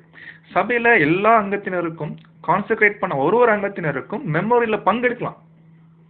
Unless என்ன அர்த்தம்? இல்லாவிடில். சபைக்கு ஒரு அதிகாரம் இருக்குது. ஒருவேளை இப்படிப்பட்ட சகோதரனை மெமோரியல்ல பங்கு பெற அனுமதிக்க சபை விரும்பல அப்படின்னா சபைக்கு அந்த அதிகாரம் இருக்குது இப்படிப்பட்டவரை மெமோரியல்ல கூட டிபார் பண்றதுக்கு. by public action of whole church according to rule therefore laid down by the law. so இந்த பாயிண்ட் தான் படிக்கிறோம். ஏன்னா நீங்க மத்தேயு 18 கூட பாத்தீங்கன்னா அந்த ப்ராசஸ் வந்து ஒரு சகோதரன் இன்னொரு சகோதரனுக்கு அகைன்ஸ்டா பண்ண மிஸ்டேக். 1 கொரிந்தியர் 5 என்பது ஒரு சகோதரன் சபைக்கே பண்ணிருக்கிற மிஸ்டேக். அப்போ ரெண்டுக்குள்ள வித்தியாசம் என்ன கேட்டீங்கன்னா மத்தேயு 18 அங்க வந்து ஒரு பிரதர் இன்னொரு பிரதருக்கு பண்ணிட்டார் அப்படின்னா ஒரு ப்ராசஸ் இருக்கு. என்ன ப்ராசஸ்? தனியா போய் பேசுங்க, 2-3 பேரை போய் கூட்டிட்டு போய் பேசுங்க. அப்பயும் அவருக்கு ஒத்து வரலன்னா சபைக்கு கொண்டு வாங்க. சபைக்கும் அவர் கேட்காத பட்சத்துல தான் அவரை டிஸ்ஃபெலோஷிப் பண்ணுங்க அப்படின்னு மத்தேயு 18 படிக்கிறோம். இது வந்து ப்ராசஸ் இருக்கு, ஒருத்தர் இன்னொருத்தருக்கு அகைன்ஸ்டா பண்ண மிஸ்டேக். ஆனா இதுவே நீங்க 1 கொரிந்தியர் 5ஆம் அதிகாரம் எடுத்துட்டீங்கன்னா ஒருவர் இன்னொருத்தருக்கு எதிராக இல்ல, டோட்டல் எக்லீஷியாவுக்கு தப்பு பண்ணிருக்கிறார். டைரக்டா எக்லீஷியா கொண்டு வந்திருக்கின்றார். டைரக்டா எக்லீஷியா அங்க போயிட்டு தனிப்பட்ட வகையில போயிட்டு அவர் பிரதர் நீங்க தப்பு பண்ணீங்களா, அதுக்கப்புறம் 2-3 பேரை போய் கூட்டி பேசுறது, அப்படி அந்த ப்ராசஸ் வந்து 1 கொரிந்தியர் 5க்கு வராது. மத்தேயு 18க்கும் 1 கொரிந்தியர் 5க்கும் இதுதான் வித்தியாசம். ஆனா முடிவு சொல்லும்போது, ரிசல்ட் சொல்லும்போது 2க்கு 1 தான். என்ன சொல்றாருன்னா அவன் உங்களுக்கு அஞ்ஞானியை போலவும் ஆயக்காரனை போலவும் இருப்பானாக. அவனை உங்களை விட்டு நீக்கிருங்க, கலந்திருக்காதீங்க, ஐக்கியம் வச்சுக்காதீங்க. ரிசல்ட் என்னமோ 1 தான், ரிசல்ட் 1. ஆனா 2க்கு உள்ள வித்தியாசத்தை புரிஞ்சுக்கோங்க. அங்க ஒருத்தர் இன்னொருத்தருக்கு விரோதமா, இங்க ஒருத்தர் டோட்டல் எக்லீஷியாவுக்கு அகைன்ஸ்டா. சோ 2க்குள்ள வித்தியாசம் இது மாத்திரம்தான், மற்றபடி ரிசல்ட் என்னமோ 1 தான். அதனால தான் இந்த மாதிரி சபை முடிவெடுத்த பின்னாடி சில நாட்களுக்கு பின்னாடி அவர் தன் தவறை உணர்ந்து அதன் மேல ரொம்ப வெறுப்பாயிட்டு ரொம்ப துக்கத்துல அமிழ்ந்து போய் இப்ப எக்லீஷியாட்ட அது ஒரு சகோதரன் பாக்குறாரு வைங்களேன், அந்த நேரத்துல அவர் கூப்பிட்டு பிரதர் நீங்க தப்பு பண்ணிருக்கீங்க, இப்ப உணர்ந்திருக்கீங்க, நம்ம நம்புறோம், ஒருவேளை நீங்க பண்ண தப்ப எக்லீஷியா முன்னாடி கன்ஃபஸ் பண்ணுங்க. வராரு, எக்கேஷியாக்கு வராரு, மறுபடியும் வராரு இல்லைங்களா? வந்து என்ன பண்றாரு பார்க்கலாம். சொல்றாரு பாருங்க. A brother who having offended either a member or whole church.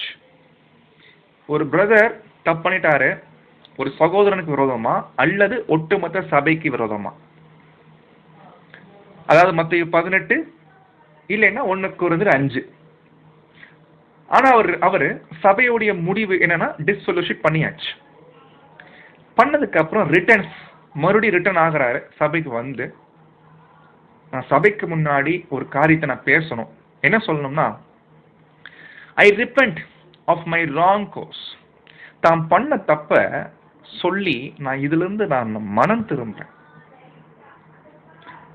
ரொம்ப முக்கியம், நான் ப்ராமிஸ் பண்றேன். I promise my best endeavors to do right in the future. எதிர்காலத்துல நான் கரெக்டா நடப்பேன் என்பதை நான் ப்ராமிஸ் பண்றேன். இப்படி சொல்லலாம், அல்லது இதற்கு இணையா எந்த வகையில வேணா நீங்க சொல்லலாம். or the equivalent of this is to be forgiven. இப்படியாக டிஸ்ஃபெலோஷிப் பண்ணிட்டு இப்படிப்பட்ட ஒரு அனுபவத்துக்குள்ள போயிட்டு இருக்கக்கூடிய பிரதர் மீண்டுமாக வந்து தன் தவறை ஒப்புக்கொள்ளும் போது அவர் மன்னிக்கலாம். ஏன்னா நீங்க பாத்தீங்கன்னா இந்த சகோதரன் பத்தி 2 கொரிந்தியர் 2 சொல்றார், துக்கம் உண்டாக்கினவன் எனக்கு மாத்திரம் அல்ல, ஒருவாறு உங்கள் எல்லோருக்கும் துக்கம் உண்டாக்கினான். அப்ப சொல்லும் போது அப்படிப்பட்டவனுக்கு அநேகரால் உண்டான இந்த தண்டனையே போதும்னா சபை ஒரு தண்டனை கொடுக்கணும், டிஸ்ஃபெலோஷிப் செய்யணும். அந்த டிஸ்ஃபெலோஷிப் தான் அவருக்கு என்ன ஆகும் தெரியுங்களா? ஆதலால் அவன் அதிக துக்கத்தில் அமைந்து போகாதபடிக்கு. உண்மையிலேயே ஒரு மனம் திரும்புதல் என்பது அது ஒரு பெரிய விஷயம். அது உண்மையிலேயே அவருக்குள்ள துக்கத்தை ஏற்படுத்தும். நீங்கள் அவனுக்கு மன்னித்து ஆறுதல் செய்ய வேண்டும். அப்படின்னா டிஸ்ஃபெலோஷிப் நிரந்தரம் இல்லை, தற்காலிகம். எது வரைக்கும்னா அவர் அந்த துக்கத்துல இருக்கணும். அவர் எந்த அளவுக்கு வேதனைப்படணும், ஐக்கியமே வச்சுக்கிறதுல யாருமே ரொம்ப கஷ்டமாயிட்டு இருக்குது. காரணம் நான் பண்ண தப்பு தான். தாவீது மாதிரி துக்கம் வரணும், தாவீது மாதிரி பண்ண தப்பு மேல வெறுப்பாகணும், இருதயம் நொறுங்குண்டு போகணும், அந்த நிலைக்கு அவர் தள்ளப்படும். அது சபை இந்த காரியம் பண்ணால் ஒழிய வேற எந்த வகையிலும் வராது. இப்ப நீங்க மனுச்சு ஏத்துக்கணும் அப்படின்னா, அழுகிறார், கெஞ்சுறார், மனுச்சு ஏத்துக்காச்சு. அந்த குறிப்பிட்ட காலத்துக்கு அவர் அமைதியா இருப்பார், பாவமான மாட்டார். ஆனா அந்த நொறுங்குண்ட இருதயம் வந்திருக்கார். ஏன்னா அவர் பப்ளிக்கா கன்ஃபஸ் பண்ணாலும், பப்ளிக்கா வந்து நான் இனிமே செய்ய மாட்டேன்னு சொன்னாலும் இருதயம் நொறுங்குண்டு இருக்குதா, அதுதான் ரொம்ப முக்கியம். அது நம்ம இருதயத்தை கணிக்க முடியாது இல்லைங்களா? அதனால தான் நீங்க டிஸ்ஃபெலோஷிப் பண்ணிருங்க. ஆட்டோமேட்டிக்கா அவர் புது சிந்தை உணரும், இருதயம் நொறுங்குள்ளும். அப்படி இருதயம் நொறுங்குண்டும் போது அவர் ரொம்ப கஷ்டப்படுவாரு. அந்த மாதிரி நேரம் பார்த்து அவர் கவனிச்சுட்டே இருங்க. கவனிச்சுட்டு இருக்கும்போது இப்படி பண்ணார் அப்படின்னா இம்மீடியட்டா போயிட்டு அவரை சேர்த்துக்கிட்டு ஆறுதல் சொல்லி, இனிமேல் பண்ணாதீங்க பிரதர், ரொம்ப ஜாக்கிரதையா இருங்க, ஏன்னா சபை பரிசுத்தம் ரொம்ப முக்கியம். அந்தப்படி உங்கள் அன்பை அவனுக்கு காண்பிக்கும்படி உங்களை வேண்டிக் கொள்கிறேன். பாருங்க, இதெல்லாம் 2 கொரிந்தியர்ல அது பேசிட்டு இருக்கிறார். ஆனா இப்படி பேசினாலும் இதே எக்லீசியால இன்னும் சில பேர் இருக்கிறாங்க. என்ன சொல்றாரு பாருங்க, 2 கொரிந்தியர் 12:21. இது ரொம்ப எக்ஸ்ட்ரீம். மறுபடியும் நான் வருகிற போது என் தேவன் உங்களிடத்தில் என்னை தாழ்த்தும்படி முன் பாவம் செய்தவர்களாகிய அநேகர் தாங்கள் நடப்பித்த அசுத்தத்தையும் வேசித்தனத்தையும் காம விகாரத்தையும் விட்டு மனம் திரும்பாமல் இருக்கிறதை குறித்து நான் துக்கப்பட வேண்டியதாயிருக்குமோ என்றும் பயந்திருக்கிறேன். ரொம்ப முக்கியம். மனம் திரும்புதல் என்பது இருதயம் நொறுங்குண்ட இருதயம் வரணும். அது வெளிப்படையா பார்த்து நம்ம ஜட்ஜ் பண்ண முடியாது. ஒருத்தர் அழுகிறாரு, கெஞ்சுறாரு, அது வெளிப்புறமா பார்த்து ஜட்ஜ் பண்ண முடியாது. இருதய நொறுங்குதல் வரணும்னா வசனங்கள் என்ன கைட் பண்ணுதோ அதன்படி டிஸ்ஃபெலோஷிப் நம்ம செய்யணும் தற்காலிகமா. சகோதர சகோதரிகளே, இன்றைய நாள்ல 1 கொரிந்தியர் 5 பார்த்திருக்கிறோம். இது ரொம்ப சென்சிட்டிவான டாபிக். ஒருவேளை நீங்க தப்பா புரிஞ்சிருந்தாலும் கூட இதை நீங்க கேட்டு கிளியர் பண்ணிக்கோங்க. ஒருவேளை இப்படிப்பட்ட சூழ்நிலைக்குள்ள சபை போகுது அப்படின்னா ரொம்ப ஞானமான வகையில ஹேண்டில் பண்ணணும். ஒருவேளை மூத்த சகோதரர்கிட்ட இந்த பாயிண்ட்ஸ் எல்லாம் படிச்சு எப்படி கையாளணும் கேட்டு நம்ம செய்ய வேண்டியது ஆரோக்கியமானது. எடுத்தேன் கவுத்தேன் பண்ணக்கூடாது இல்லைங்களா? ஸோ ரொம்ப சத்தியத்தின்படி ரொம்ப சின்சியாரிட்டியா சத்தியத்தின்படி பார்த்து அப்ளை பண்ண வேண்டிய அவசியமா இருக்குது. ஸோ இந்த விஷயங்கள் நம்ம கண்டிப்பா பண்ணணும். ஸோ இது நான் வெளிப்படையா சொல்றது தப்பு இல்லை. போன ஞாயிற்றுக்கிழமை கூட திண்டுக்கல் எக்லிஷால 2 சகோதரர்களை நாங்கள் டிஸ்ஃபெலோஷிப் பண்ணியிருக்கிறோம்.